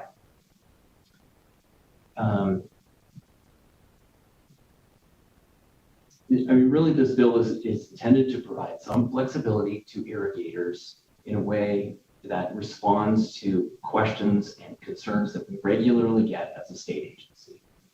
It's a concept that is being tested in Utah We think it has merit. There are suggested, there are good ways to change the language that would address some of the concerns. We would certainly be open to those suggestions. But I do thank you for the time, and I thank you for the participation and all the questions and discussions that we've had with all the members of the committee. Thank you. Thank you. And with that, I will now close the hearing on Assembly Bill 354 and open the hearing on Assembly Bill 356, which makes various changes relating to the conservation of water. Mr. Sullivan, feel free to start us off whenever you're ready.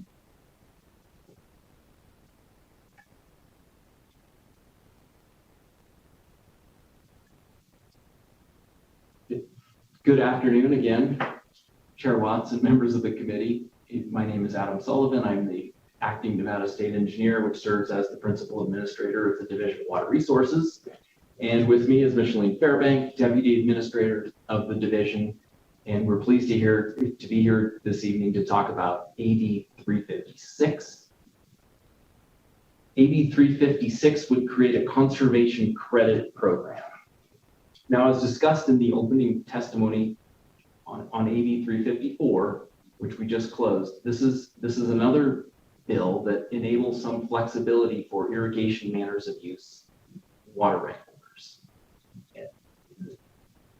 This bill is similar to a program that is in place in Oregon and is also under consideration in other Western states.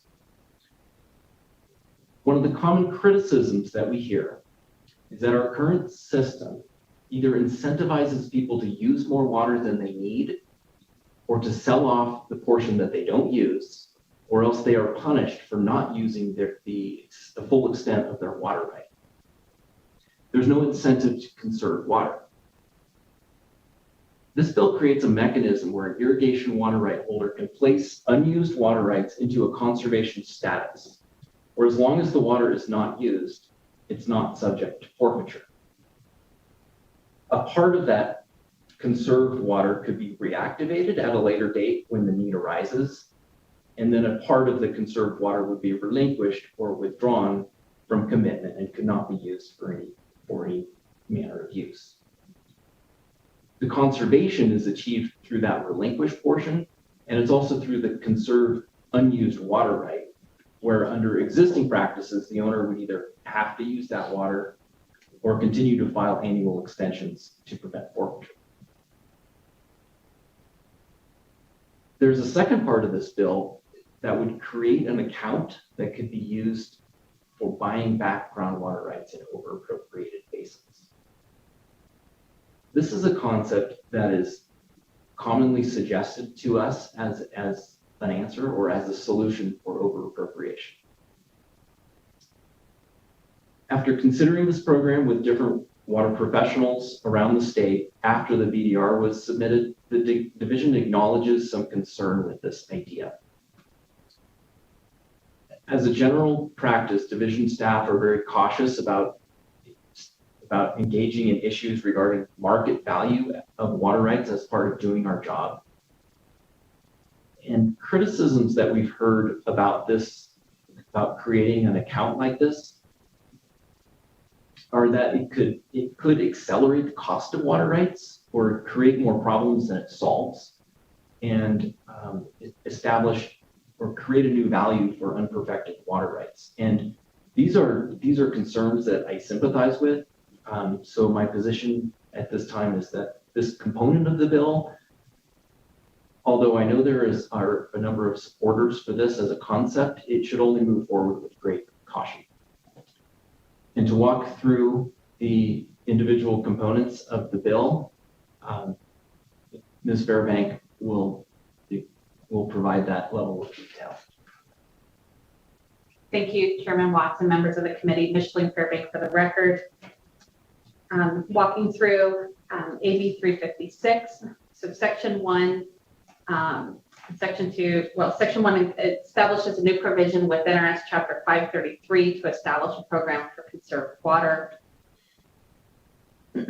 Excuse me.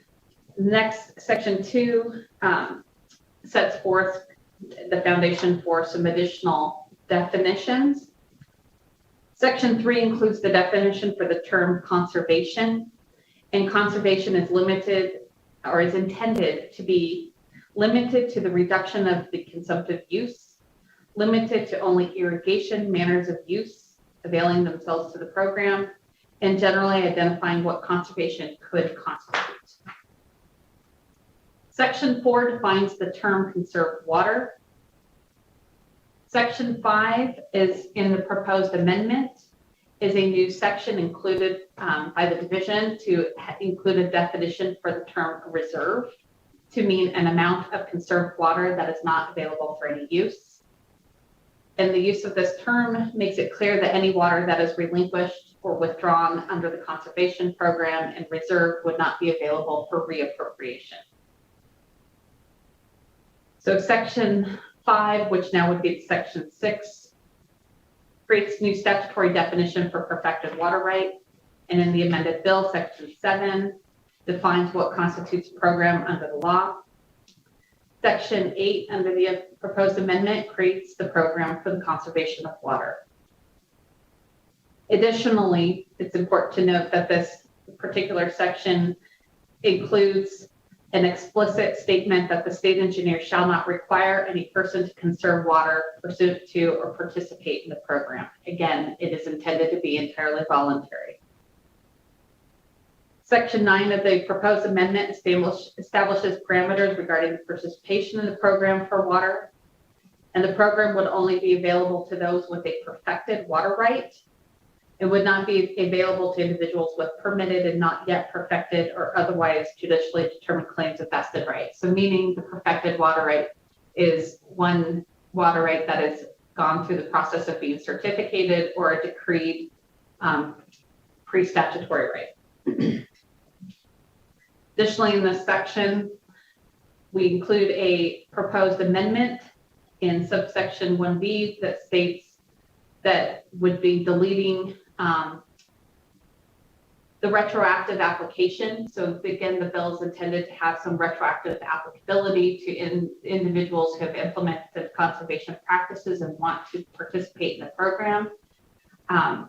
So the bill as amended to be, as our proposed amendment is that would delete the 5 years before the date which the person submits the application, and it would only be retroactive in participating in the program for 5 years from the date that the act becomes law. So be 5 years back and then a continually moving forward basis. Additionally, under this subsection 2, subpart 5, we additionally propose additional amendments. The intent of the word allocation is intended to refer to the total amount of conserved water, which is defined above, and to use different words for the division between the amount available for future use and the amount reserved is intended to be clarified through this proposed amendment. Additionally, the minimum amount of water that would be subject to being reserved would be at least 25%, and it could be increased to more than 25% if reserving that minimum amount would not be satisfactory to avoid adverse conditions. Additionally, we suggest removal of that subsection 6, as we see that this could impede participation if a proposed applicant doesn't yet have that plan.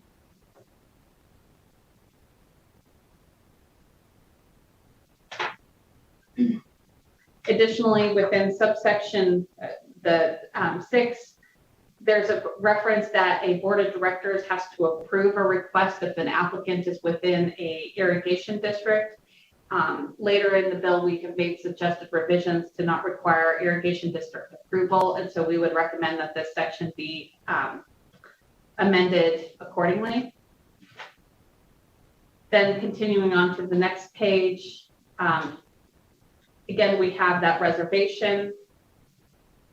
And then under section 9, subsection 3, we have additional recommended revisions to clarify that the amendments are not intended to impose an unwelcome mandate on those irrigation districts. And so instead, what we're trying to do is just make certain that irrigation districts are provided notice of an intent or desire to participate in the program and have ample opportunity and notice of that desire. And hopefully there would be an opportunity for communication and feedback with that irrigation district prior to any application being submitted to our office. Section 10 addresses some of the criteria for the application into the program and the state engineer's responsibilities. Section 11 requires notice and participation, or excuse me, publication of any application. Additionally, we've suggested a deletion of certain language that we feel is not necessarily appropriate for inclusion in the statute. Section 12 is intended to incorporate the same protest provisions as set forth in NRS 533-365 to applications for conserved water. Section 13 sets forth the criteria for the state engineer's review of an application. And again, it's important for us to note that the state engineer acknowledges that this program may not work for every water right in every stream system, and that there may be certain existing water right, surface water decrees that would not accommodate this particular program. Additionally, we suggest some deletion of language regarding mitigation, as we don't believe that's appropriate to be included in this bill. Section 14 sets forth the provisions regarding the approval of a conservation credit application. Additionally, we recommend the deletion of Section 14, subpart 3, as there's no extension required for a certificated right unless it's subject to forfeiture. Section 15 is aimed to specify the specific minimum allocation of reserved conserved water. Additionally, if this is amended to allow for the voluntary increase in that amount, if it's so desired by the applicant. So if somebody wished to increase their contribution to the basin or the system, they could do so. Additionally, we recommend some additional revisions to the statute to articulate that conserved water is intended to go towards the 10% reserve set forth in NRS 533-0241, and that it's not intended to be available for reappropriation. Section 16 has some changes to make it clear that if someone were to elect to remove their conserved water from the conservation status and to use it beneficially, it would be require a change application to remove that water from the conservation status, and then it would be subject to the use it or lose it provisions of law because it would be a permitted right. Section 17 is intended to provide flexibility for the use of conserved water taken out of conservation status. And we recommend the deletion of language as the use of the conserved water can already be accomplished through the sale, lease, or transfer of the right. Section 17 allows political subdivisions the ability to acquire conserved water and leave it within the source perpetually. Additionally, we make some recommendations to provide clarification language and then to delete language relating to promulgation of regulations. We believe that promulgation of regulations would be important for the implementation of the program, but we believe that the particular provisions within that subsection are proved problematic and unnecessary. Section 19 addresses some existing statutory law and policies. However, we recommend the deletion of the proposed language as we believe it's highly controversial and it does not meet the mission or purpose of the program. Section 20 through Section 24 contain conforming changes.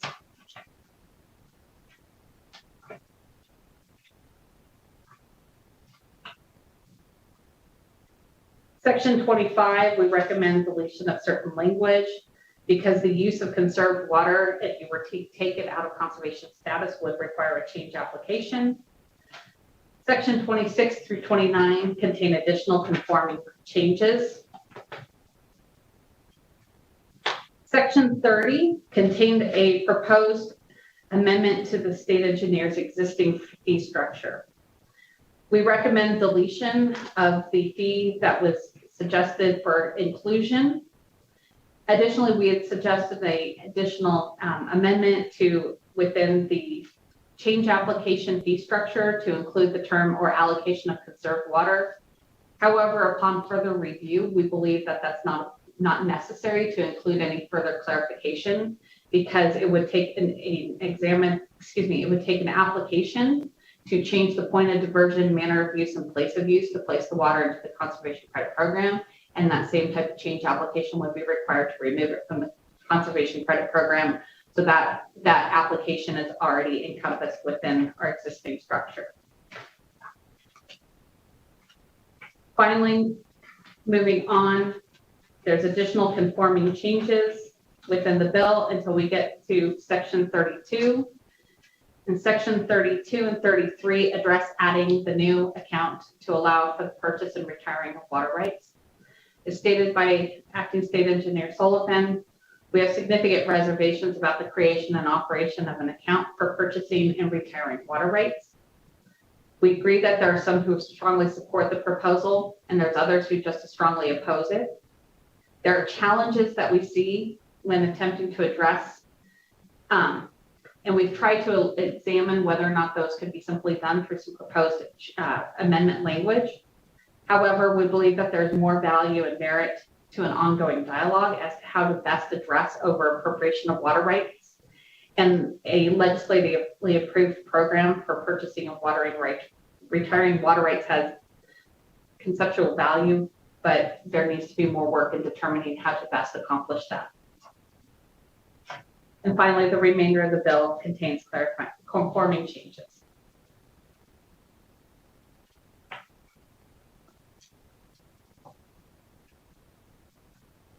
All right. Does that conclude your presentation? That concludes our presentation. Thank you, Chairman Watts. Thank you very much. With that, we will open it up to questions from members.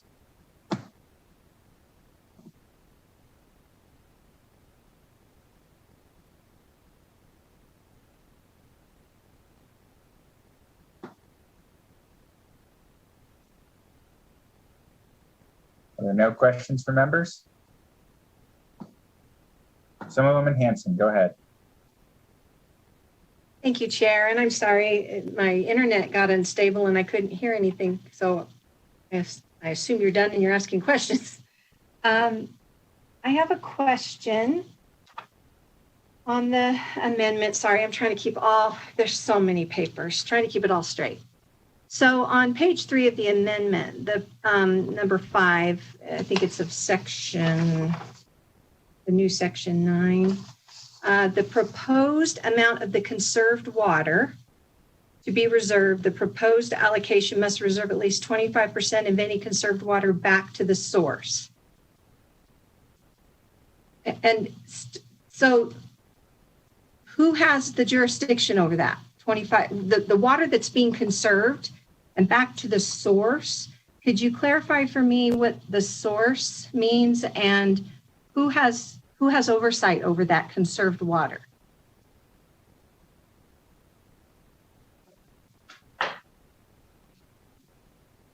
This is Adam Sullivan for the record. Thank you for that question, Assemblywoman Hanson. So when we're talking about back to the source, essentially what that means is that portion of the water right is relinquished or withdrawn, it goes away, and it's the source being the aquifer that it's been appropriated from, or the river system that it was appropriated from. So the water right just goes away, and it's not available for any use. And then that portion could go to that 10% reserve that's been created in statute, and it would be protected in that manner. Okay, and then a follow-up, Chair, if I could. Then over at 16, section 16, a person is required to submit, and this is on the amendment, a person is required to submit an application for a permit to change the place of diversion, manner of use, or place of use pursuant, yada, yada, before placing any conserved water to beneficial use. Is the person is a new applicant? Adam Sullivan, for the record, no, that person is the owner of Okay. water right. So that would be, if water is placed into conservation status, a portion of that would be available still to that water right owner to be placed to beneficial use at a later date with a change application. So that's the person. It's the original owner of the water right. Okay, thank you for clarifying that. But the other section, 25% is relinquished as part of the conservation efforts, correct? That's correct. Thank you. Thank you, Assemblywoman Hanson. I believe we'll go to Assemblywoman Anderson next. Thank you, Mr. Chair. So my question is a little bit inspired by the questions from the past hearing. You mentioned that Oregon has been utilizing this. For how long? And then also, did they test it out beforehand, or did they have conversations beforehand, a long-term discussion with stakeholders? Thank you for the question, Assemblywoman Anderson. Micheline Fairbank for the record. Oregon has had their conservation credit program in law for quite some time. I don't have off the top of my head exactly how long. I could speculate going off a very fuzzy memory, and so I'd prefer to just go ahead and provide you a copy of the Oregon statute that has an enrollment date for your reference. So it's been implemented for quite some time in Oregon. They're utilizing it for both surface water and underground water. In conversations with the Oregon's water resources, our colleagues there, one of the questions that they raised to us was, when we were talking about possibly implementing this program in Nevada, was what our plan was to protect against the reappropriation, because that's one of the challenges that they faced in Oregon. And so one of the things that we have existing in Nevada law is that 10% reserve, which is kind of a built-in protection. And so that's one of the ways that we can help to accomplish that facet of it with respect to groundwater use that they've struggled with to some degree in Oregon. Thank you, and thank you for that history. I think that'd be good to get, because rainfall in Oregon is just a little bit different than I think the rainfall in Nevada, as I think all of us know. And then my other question, again, kind of inspired in a way from the past hearing as well. Has there been a lengthy discussion with stakeholders so that people can get some different ideas as to how this will help conserve water for them? Thank you for the question, Assemblywoman Anderson. Adam Sullivan for the record. We initiated stakeholder conversations last fall. I was appointed into this position in December, and to the extent that we've had time and the ability with these limited remote meeting conditions, we've had as many stakeholder conversations and outreach as we could. We've had a lot of feedback, handled a lot of questions, and as I stated in my very opening comments, we did hear a lot of concerns or reservations, and I hope that with the amendments that we've submitted and have only just been very recently available to our stakeholder group as well as the members of the committee, that we've done our best to address the concerns and reservations and really focus on what the real intent of this bill is. Thank you, and thank you, Mr. Chair, for allowing me that time. Thank you. Next, we have Assemblywoman Brown-May.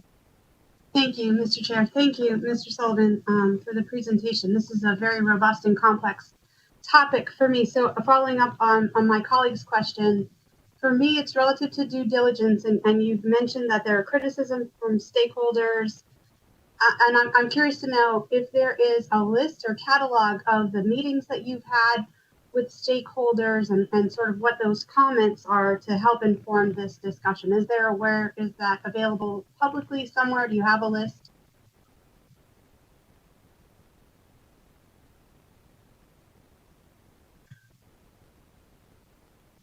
Yes, thank you for the question. Adam Sullivan for the record. We have a collection of our own notes and our records of the conversations that we've had, but this is not something that has been made publicly available. Thank you, follow-up chair. Go ahead. Thanks very much.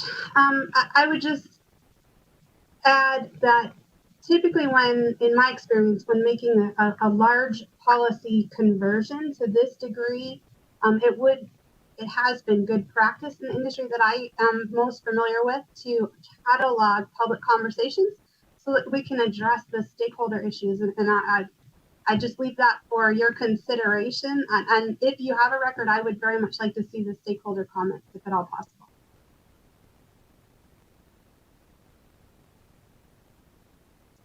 Thank you. I believe we have a question from Assemblyman Ellison.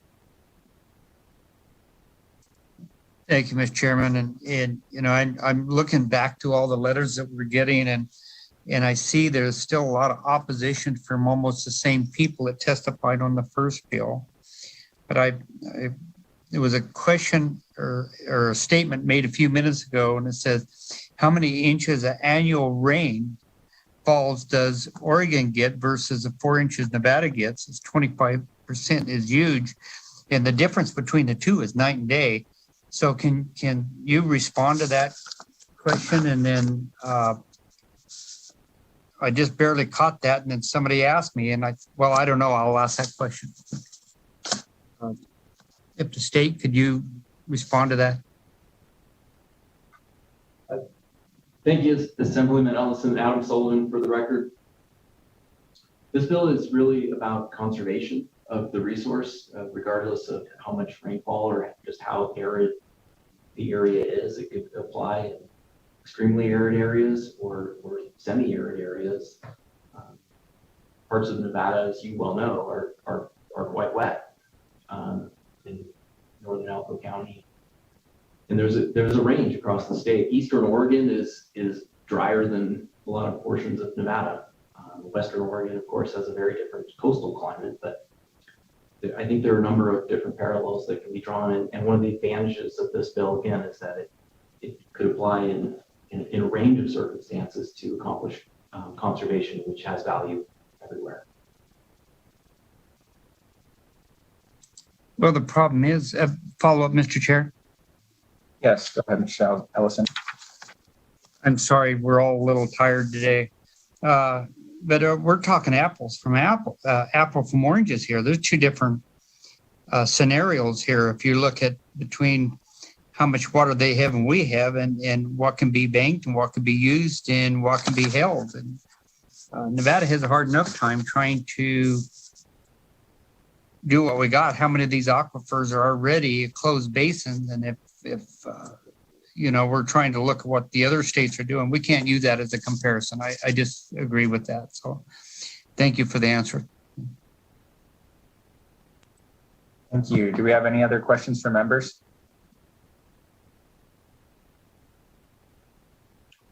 Seeing none, I have a couple of quick questions. On section 14 of the original bill, section 15 of the amendment, the language has been changed around the reserve, and I know this was talked about a little bit in the previous question. Can you discuss now with the proposed deletion of the language, what would happen when the reserve, the total amount of reserved water from conservation in a basin meets or exceeds that 10% of perennial yield?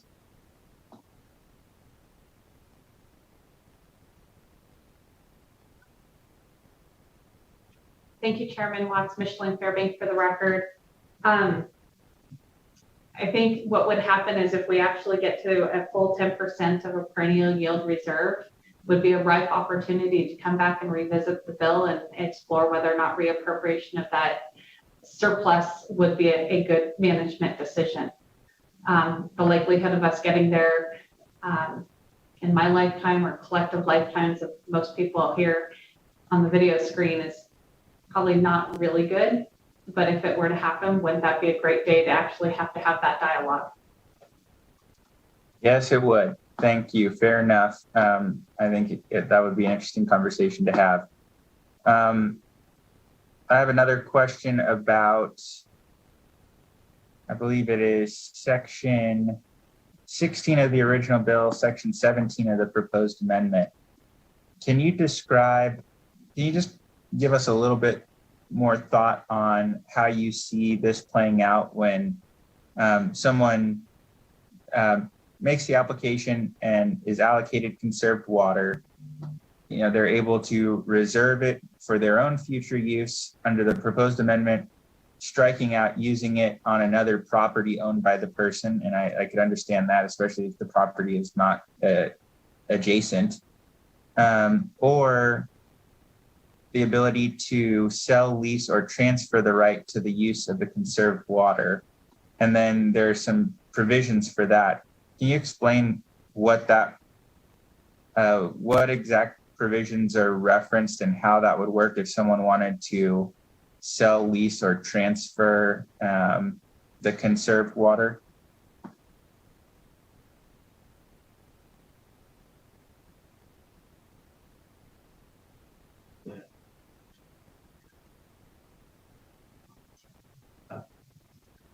Chairman Watts, thank you for the question. So the sell, lease, or transfer the right to use conserved water can be utilized in multiple different factors. One is if, say, for example, hypothetically, the water banking legislation were to become law, that conserved water could be transferred into the water bank and then be available for leasing or use out of that water bank. Alternatively, just as we have the ability to go ahead and sell existing water rights or transfer and convey a water right ownership, that could potentially happen under this provision. So it's intended to not restrict the future flexibility of that conserved water when that water is taken out of that conservation status. Okay, thank you for that. And yeah, I know this came up in conversations on the other piece of legislation, but I just wanted to get some clarity here. Is it your understanding that these transfers, first of all, if it would follow the provisions under existing law? For example, if the proposed transfer was to another basin, would all of the kind of review processes, judicial review and due process follow along? Assemblywoman Watts, Micheline Fairbank for the record. Thank you, Chairman Watts. Yes. So nothing in the bill operates to restrict judicial review, due process, or those different provisions existing within the law. Thank you. I appreciate that clarification. Wasn't at least immediately clear to me in reading that section. So I appreciate the clarification of the intent. And the last question I have is for section 12 of the original bill. Could you just explain a little bit more why you decided to remove the language in paragraph C, and also why you decided to remove the provisions in subsection 6 of section 8 of the original bill? Why you determined that those were inappropriate for inclusion?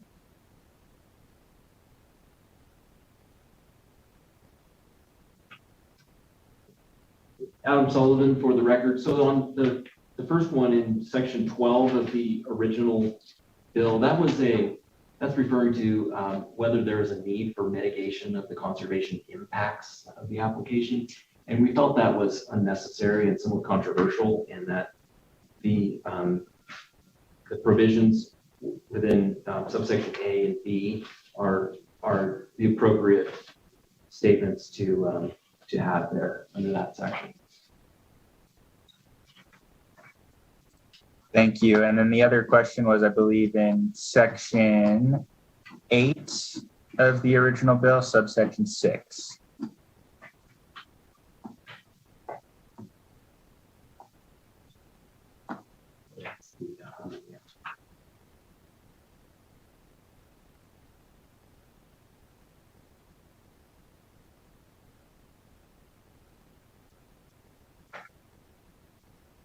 Adam Sullivan for the record. So that was an idea that was in the application for the conservation water. And in reviewing that, we felt like that might impede participation in the program if someone who was interested in conserving water didn't necessarily have a long-term plan for what they had in the intended use of that conserved water. We didn't feel like it was a necessary component to evaluate the application. Got it. So you wanted to maintain the flexibility for the applicant to be able to choose as they kind of went along whether they want to use the water in the future, transfer it, et cetera, instead of having to specify it up front in the application. That's correct. Great, thank you. And members, any other questions? All right. Let's see. Going through, making sure we didn't miss anyone. All right. Thank you very much for the presentation. With that, we will go to testimony on Assembly Bill 356. As a reminder, we're asking folks to limit their remarks to 2 minutes, and I will have put in place a 20-minute limit for support, opposition, and neutral testimony. With that, Broadcast Production Services, can we please start with anyone wishing to testify in support of Assembly Bill 356? Thank you, Chair. To testify in support on AB 356, please press *9 now to take your place in the queue.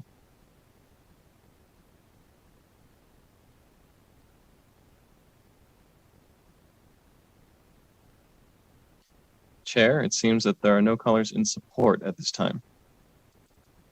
Thank you. We will now move on to testimony in opposition of Assembly Bill 356. To testify in opposition on AB 356, please press *9 now to take your place in the queue.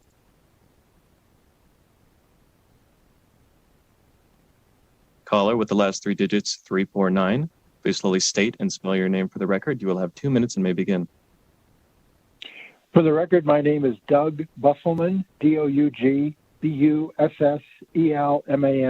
I'm the Executive Vice President of Nevada Farm Bureau. We are testifying today in opposition to AB 356. As we discussed the concept of this proposal with our farmer rancher members during our policy development process, there was candidly no one who could imagine any type of application in Nevada.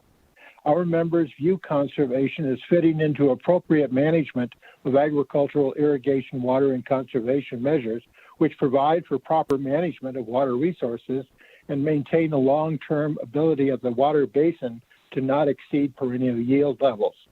Our members also believe that conservation and irrigation efficiency by an agricultural water right owner is already addressed without government involvement. The cost and economic self-interest of the water right owner doesn't bring about circumstances where their investments would be provided for waste or misuse. We think that AB 356 would be a much more acceptable bill if the amendments that we received this morning were added. We also recognize that participation would be voluntary. We are not clear whether, after more face-to-face interactions with all stakeholders and the Division of Water Resources, if AB 356 might evolve into a workable and sensible program. Thank you for your time. Thank you for your comments. We'll move on to the next caller in opposition. Caller with the last 3 digits, 307. Please press *6 to unmute. Please slowly state and spell your name for the record, and you may begin. Well, this is Oz Wickman, General Manager, Nye County Water District. Can you hear me now? You can, sir. Please go ahead. Thank you very much. So, I'm speaking basically directly to Adam. I think that when I listen to Adam describe the purpose for these bills, we talk about no incentive to conserve water. I think that the incentive for any irrigator, any serious irrigator to conserve water is his fuel bill, his electric bill, well replacements, pumping equipment. And I'm pretty disturbed that we're not actually hearing from irrigators today in whether they're for or against. Therefore, I would give the lion's share of credit to Doug Busselman. I think that he, as the Farm Bureau, is probably engaging with more irrigators than any of us. The other thing about, and Adam alluded to, both these bills are kind of taken together. I would direct everyone's attention to the groundwater management plan that we did for Pahrump, whereby we reduced the water rights on the books to actual pumpage and potential pumpage, and closed a discussion of a 20,000 foot perennial yield and 100,000 acre feet of water rights down to potential pumpage of about 26,000 acre feet, or a reduction of something north of 73,000 acre feet. Yes, I said 73,000 acre feet. That took 7 years of my life, 100 public meetings. I counted over 100 public meetings, a couple of lawsuits, one that went clear to the Supreme Court, testifying before you in the legislature, making some changes in water law to get that groundwater management plan on. And I would encourage us to stop on both these bills and back up, find a basin to where we can mathematically close the loop on what the potential pumpage is going to be. And from there, take these bills and try to apply them in a specific basin. And I think that until we do that, we are not having an intelligent and grounded discussion on application of these bills. To say, I have rode the lightning. Thank you, sir. If you can sat down, you can wrap up your comments. Close the loop on over 2 minutes. I closed the loop on a basin, and thank you for allowing my time. Thank you for your comments, and if you'd like and you have not already, please submit additional remarks in writing to the committee. We'll go on to the next caller in opposition. Caller with the last three digits, 456. Please press *6 to unmute. Please slowly state and spell your name for the record, and you may begin.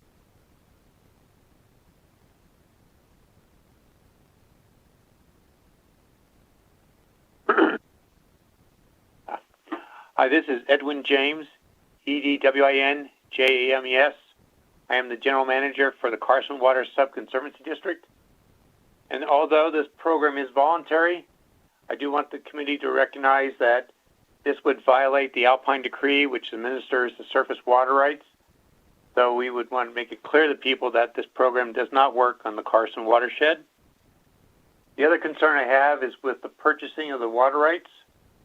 Under the original language of the bill, looking at it, the amount proposed in the bill is missing about 3 zeros. I think that there needs to be more work before you open that Pandora's box, because once you open it, you can't shut it. And I think you have to really be careful before you start buying water rights that are not being used. Thank you for your time. Thank you for your comments. We'll go on to the next caller.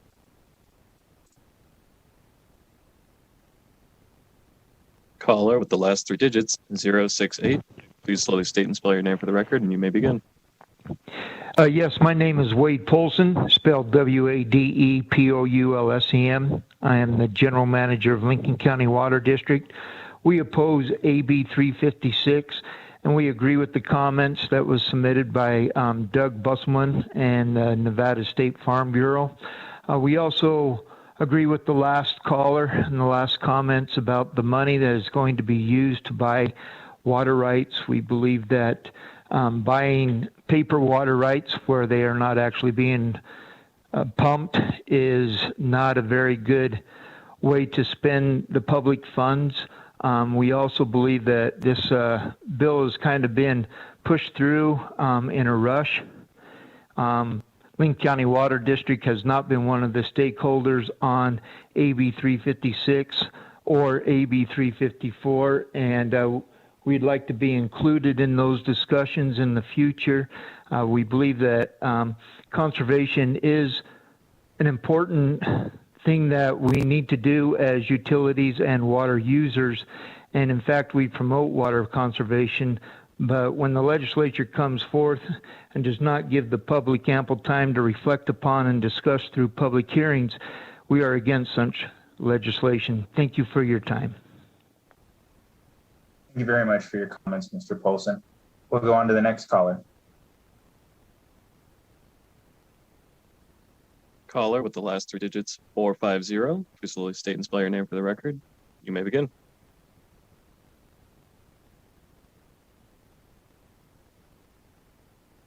Caller with the last three digits, 450. You are unmuted on our end, and you may begin. My name is Rupert Steele, RUPERTSTEELE,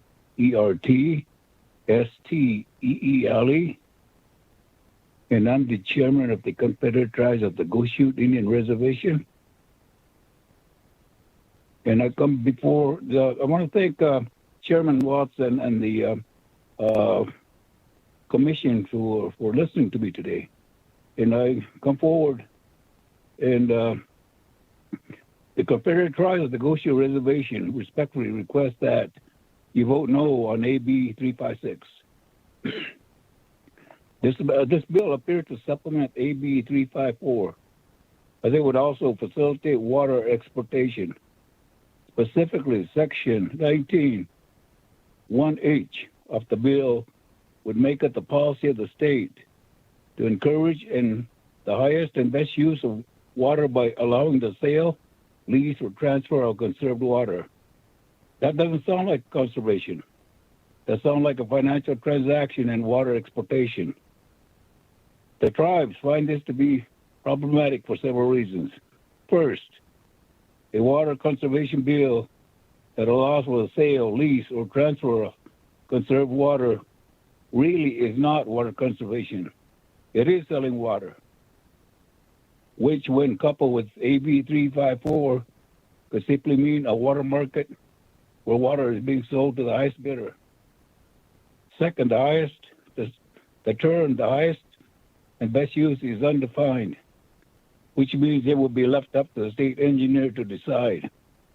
Such terms cannot go undefined in law without significant harm to other parties, including tribes and the general public. This brings us to a third point, which is that AB 354, Section 19(1)H would actually pay the way for a transfer of tragedy. In other words, coupled with AB 354, this bill will allow one party to benefit while an entire region of people will be left high and dry to suffer the harmful after effects. AB 356 and AB 354 also seem to provide an out and for exemption for water marketeers and water exporters as it relates to environmental soundness and the potential detriment to the public interest. While the tribes appreciate... If you can please begin to wrap up your remarks. What's that? If you could begin to wrap up your remarks, you're over 2 minutes. Okay. While the tribes would appreciate actual water conservation measures, we cannot support a bill that will exacerbate problems on the environment and on the public interest. For these reasons, the tribes respectfully ask you to vote no on AB 354 and AB 356. Thank you for your time. Thank you very much for your testimony, Chairman Steele. We'll go on to the next caller in opposition. Caller with the last three digits, 046. please press *6 to unmute. Please slowly state and spell your name for the record. You will have 2 minutes and may begin.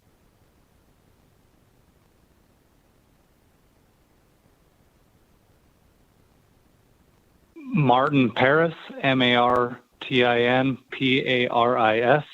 I'm the Executive Director of the Nevada Cattlemen's Association.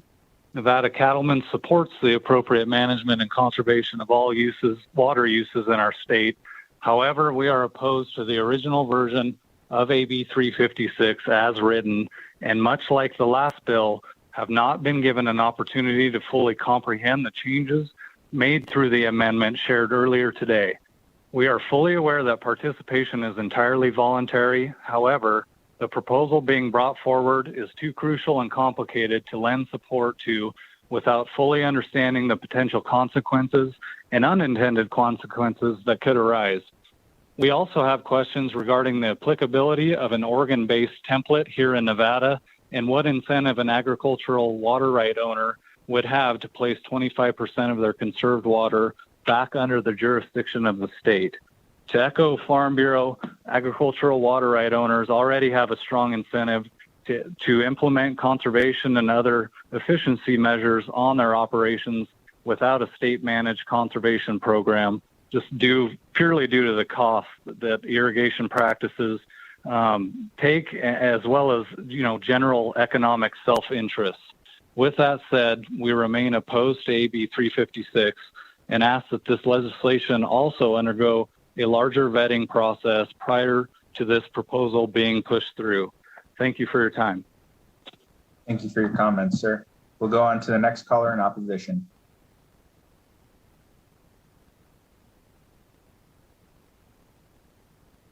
Caller with the last 3 digits, 923. Please slowly state and spell your name for the record, and you may begin. Yes, thank you, Chairman. My name is Robert Coache, Coache. I'm a former deputy state engineer, and I have over 30 years experience in water resources, actually 40 years experience in that. I do not support AB 356. While AB 356 is claiming to be a conservation bill, it is in fact a conservation for consumption bill. For example, if you have 400 acres of irrigation with a certificated duty of 4 acre feet, implementing conservation measures to even if they could get down to the net irrigation and water requirement of 3 acre feet would under this bill result in a 19% increase in the net consumption of groundwater. Any additional permit issued under this bill for the conserved water beyond the 25% allocated back to the source is tantamount to the issuance of a new permit, would appropriate water that's not available for appropriation and is therefore detrimental to the public interest. More importantly, there's no need for a cumbersome, fiscally laden, and resource impacting conservation bill when the state engineer has the statutory tools to account for irrigation conservation while protecting the water resource from the impacts of this bill and subsequent impacts of senior water right holders. With regards to the proposed purchase program, under no circumstances should the state funds ever be used to purchase water rights from private water right holders. It's just a Pandora's box that should never be opened. A summary of my comments have been submitted in writing, but I'd also like to add a comment that's inclusive to AB 350, 354 and 356. After hearing comments today and stuff, it appears that both bills have been drafted in part to circumvent the forfeiture statute as a way to save water. And I really don't understand if that's the case, then why not just do away with the forfeiture statute as was done for surface water more than 20 years ago. It's rarely enforced because of the extensions and other court rulings.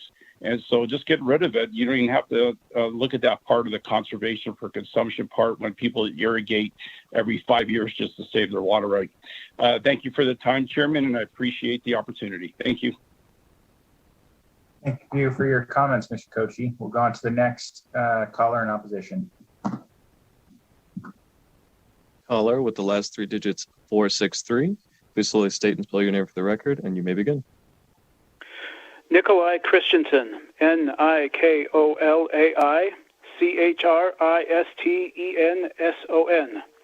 Once again, I speak on behalf of the Sierra Club and our more than 40,000 members and supporters statewide. And we speak in opposition to AB 356. While I don't doubt the good intentions by the state engineer, it appears that this bill is designed to work in tandem with AB 354, and let's be clear that that is a credit to neither of them. The bottom line is that we don't see anything in this bill that guarantees or even strongly hints at actual conservation. We can't see anything in here that guarantees protection for rural, water-dependent communities. We know what conservation looks like in practice, and AB 356 is not conservation. What we do see is provisions that allow conserved water to be sold for profit. And we see a mechanism to legitimately speculate on water resources. It's not conservation when we allow entities to buy farms and fallow fields in order to export water or sell water to a high bidder. This is commoditization, not conservation of water. So again, we ask, who is this bill for? The conservationists don't want it. It doesn't sound like the farmers want it. We suspect that there are people outside of the state who may be interested in the commoditization of water, but we don't think that's in Nevada's interest. So for all of these reasons, we're asking the committee to please oppose AB 356. Thank you for your time and consideration. Thank you for your comments. We'll go on to the next caller in opposition. Caller with the last three digits, 662. Please slowly state and spell your name for the record, and you may begin. My name is Kyle Roerink, K-Y-L-E-R-O-E-R-I-N-K. I'm the Executive Director of the Great Basin Water Network. I want to be brief here. We appreciate the amendments put forth today by the State Engineer's Office, but we wholeheartedly believe that the legislation still allows for the sale of conserved water. It still legitimizes speculation, still opens the door for buy and dry export scenarios that would be harmful for rural communities and the environment. There are no safeguards to prohibit interbasin transfers of so-called conserved water. It's all unacceptable. So please oppose this bill, and thank you very much for your time. Thank you, Mr. Roerink. We'll go on to one last caller in opposition. Caller with the last three digits is 038. Please slowly state and spell your name for the record, and you may begin. Thank you. Chris Clark, C-H-R-I-S-C-L-A-R-K-E, speaking for the National Parks Conservation Association. Chairman Watts, members of the committee, the National Parks Conservation Association opposes AB 356. This bill would make the unsuspecting reader feel like it's a sound, well-intentioned proposal. Unfortunately, deep within the bill, there are dangerous provisions that will legitimize speculation and allow for the sale of water in a way that is currently not allowed under Nevada law. Big companies will be able to come into the state, buy farms, fallow fields, and sit on the water until high bidders come along. This is not conservation, it's water speculation. Additionally, this bill exempts these false flag conservation schemes from important legal protections afforded to the public and water rights owners under the law. Why would Nevada do this? Who would write a bill like this? I can think of a few entities that would do something like this, and they're not interested in conservation or rural communities, but only interested in profit. Please oppose this bill. Thank you. Thank you. I encourage anyone else who is unable to get through to testify in opposition to please submit your remarks in writing to our committee secretary within the next 48 hours. I'll also direct members' attention to the written remarks that have already been submitted on this bill and ask them to please review those if you have not already. With that, we'll move on to testimony in the neutral position on Assembly Bill 356. To testify in neutral on AB 356, please press *9 now to take your place in the queue.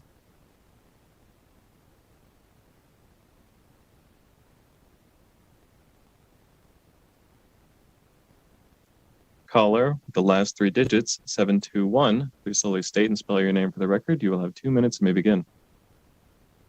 ANDYBELANGER. Thank you, Mr. Chair, members of the committee. My name is Andy Belanger, representing the Southern Nevada Water Authority. We are neutral on AB 356 in its amended form and support finding innovative solutions to conserve our precious water resources. Our work on the Colorado River has underscored the need to be flexible and innovative in solving water issues, and we would be happy to work with the division and others regarding amendments to AB 356. A few weeks ago, my colleague mentioned we were seeking a legislative vehicle to address non-functional turf in southern Nevada. For more than 2 decades, we have provided cash incentives to property owners to upgrade their lawns to more water-efficient, desert-adapted landscaping.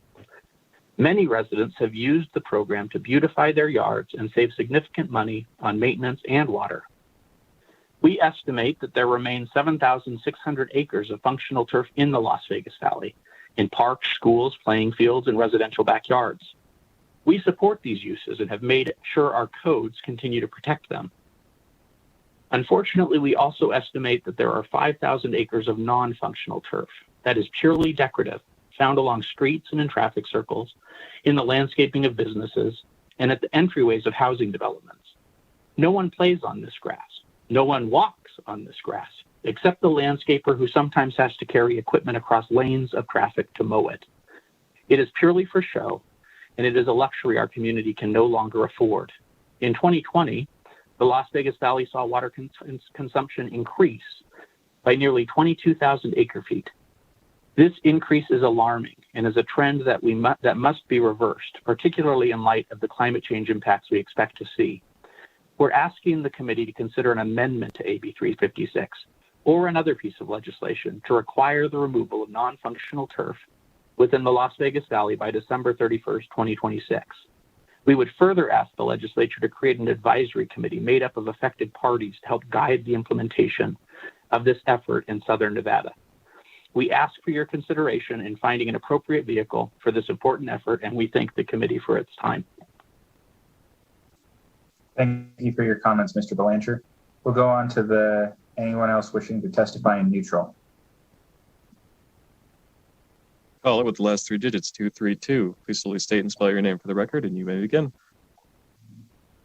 Thank you, Chair and members of the committee. For the record, my name is David Dazlich, D-A-Z-L-I-C-H. The Vegas Chamber would like to testify today in neutral on this bill. However, we do support the SNWA's non-functional turf removal proposal, as it will enhance conservation and water use throughout the community and ultimately provide a benefit to all community members, including the businesses represented by the Vegas Chamber. Thank you.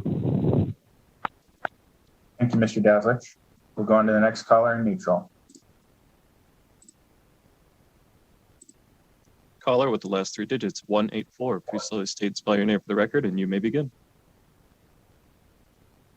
Good evening, Chair Watson, committee members. Matt Walker on behalf of the Southern Nevada Homebuilders Association. The Southern Nevada Homebuilders have no opinion on the bill as presented today, but did want to call in support of SNWA's conceptual addition to the bill. Today is not the time to prioritize water usage for purely aesthetic reasons. We really do need to prioritize this precious resource where it's going to move the needle for our community and our economy. And for those reasons, we appreciate SNWA bringing this important conversation forward and look forward to seeing the language. Thanks so much. Thank you for your comments, Mr. Walker. We'll go on to the next caller. Caller with the last 3 digits, 598. Please slowly state and spell your name for the record, and you may begin. Good afternoon, Mr. Chairman, members of the committee. Nicole Rourke, Nicolerourke, representing the city of Henderson. We're here today in neutral, but in support of the amended language proposed by SNWA, and would like to echo the comments of the colleagues that went before me in the neutral position. Thank you. Thank you. We'll go on to the next caller. Caller with the last 3 digits, 087. Please slowly state and spell your name for the record, and you may begin. Thank you, Chair Watts. My name is Jared Luke, Jaredluke, Government Affairs Director for the City of North Las Vegas, calling us in neutral of this bill today, but will throw our support behind SNWA's proposed amended language for their non-functional turf removal, and in the interest of time, echo the comments in support of that amendment. Thank you.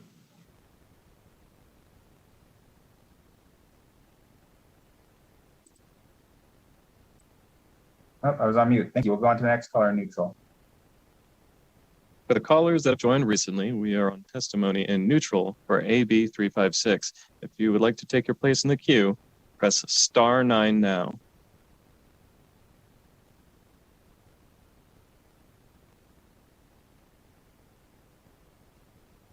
Chair, it seems there are no more callers in neutral at this time. Thank you very much. With that, we'll turn it back over to the Division of Water Resources to make any closing remarks.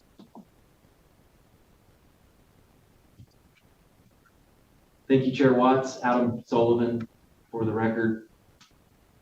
So just getting back to the content of the bill that we've introduced today. My observations are that as a state, we have just a number of complex, difficult issues with water supply. And the issues are very different depending on where you are in the state. To manage it in the long term, we see the benefit of having different statutory tools available to provide some kind of flexibility and having that supported by statutory guidance.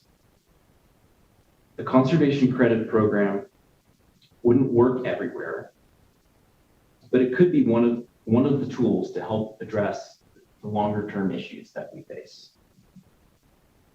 I would like to provide just a couple of brief responses to issues or questions that came up in the public testimony. One issue was how conserved water is fractioned between an amount that is relinquished and an amount that is available to the owner for later use. And that there's some confusion that to be clear, that amount that would be available to the owner for later use would still be, the regular Nevada water law would still apply to those, and somebody could sell or lease or purchase that water right. So we're not creating a new mechanism for that.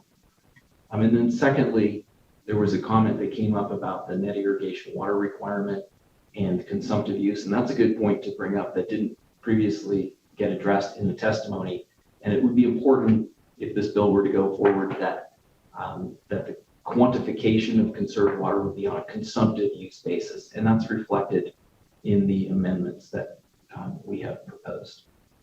And that concludes my comments. Thank you, Chair Watts and members of the committee for this presentation. Thank you very much for your time and for the presentation. With that, I will close the hearing on Assembly Bill 356. I will take a brief point of privilege as the chair just to note that, we heard a lot throughout the conversations today about the need to manage our scarce water resources carefully and to look at innovative ways to promote conservation measures here in the state. And I think that is a conversation that will continue within this body.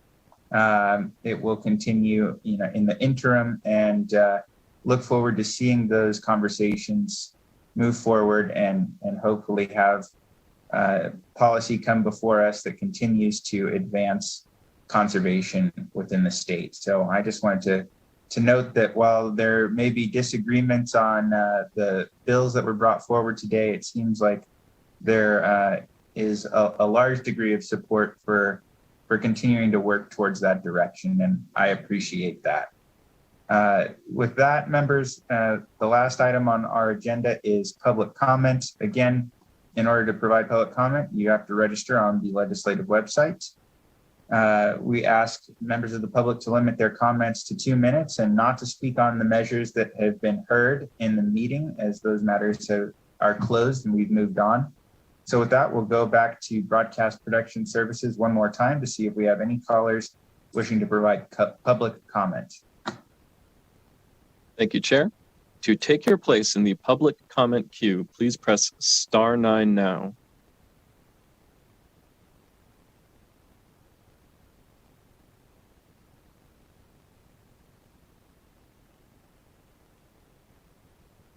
Chair. The public line is open and working, but it seems that there are no callers at this time.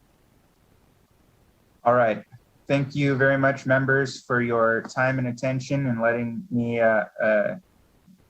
hold you for 2 hours and 45 minutes. I'm glad that we were able to vet these bills and continue to hear as many bills as possible in this committee. So I appreciate your wherewithal in that, as well as members of the public and others who stayed on the line and provided comments either verbally or in writing. That concludes today's meeting. Our next meeting will be on Wednesday, April 7th at 4 p.m. This meeting is adjourned.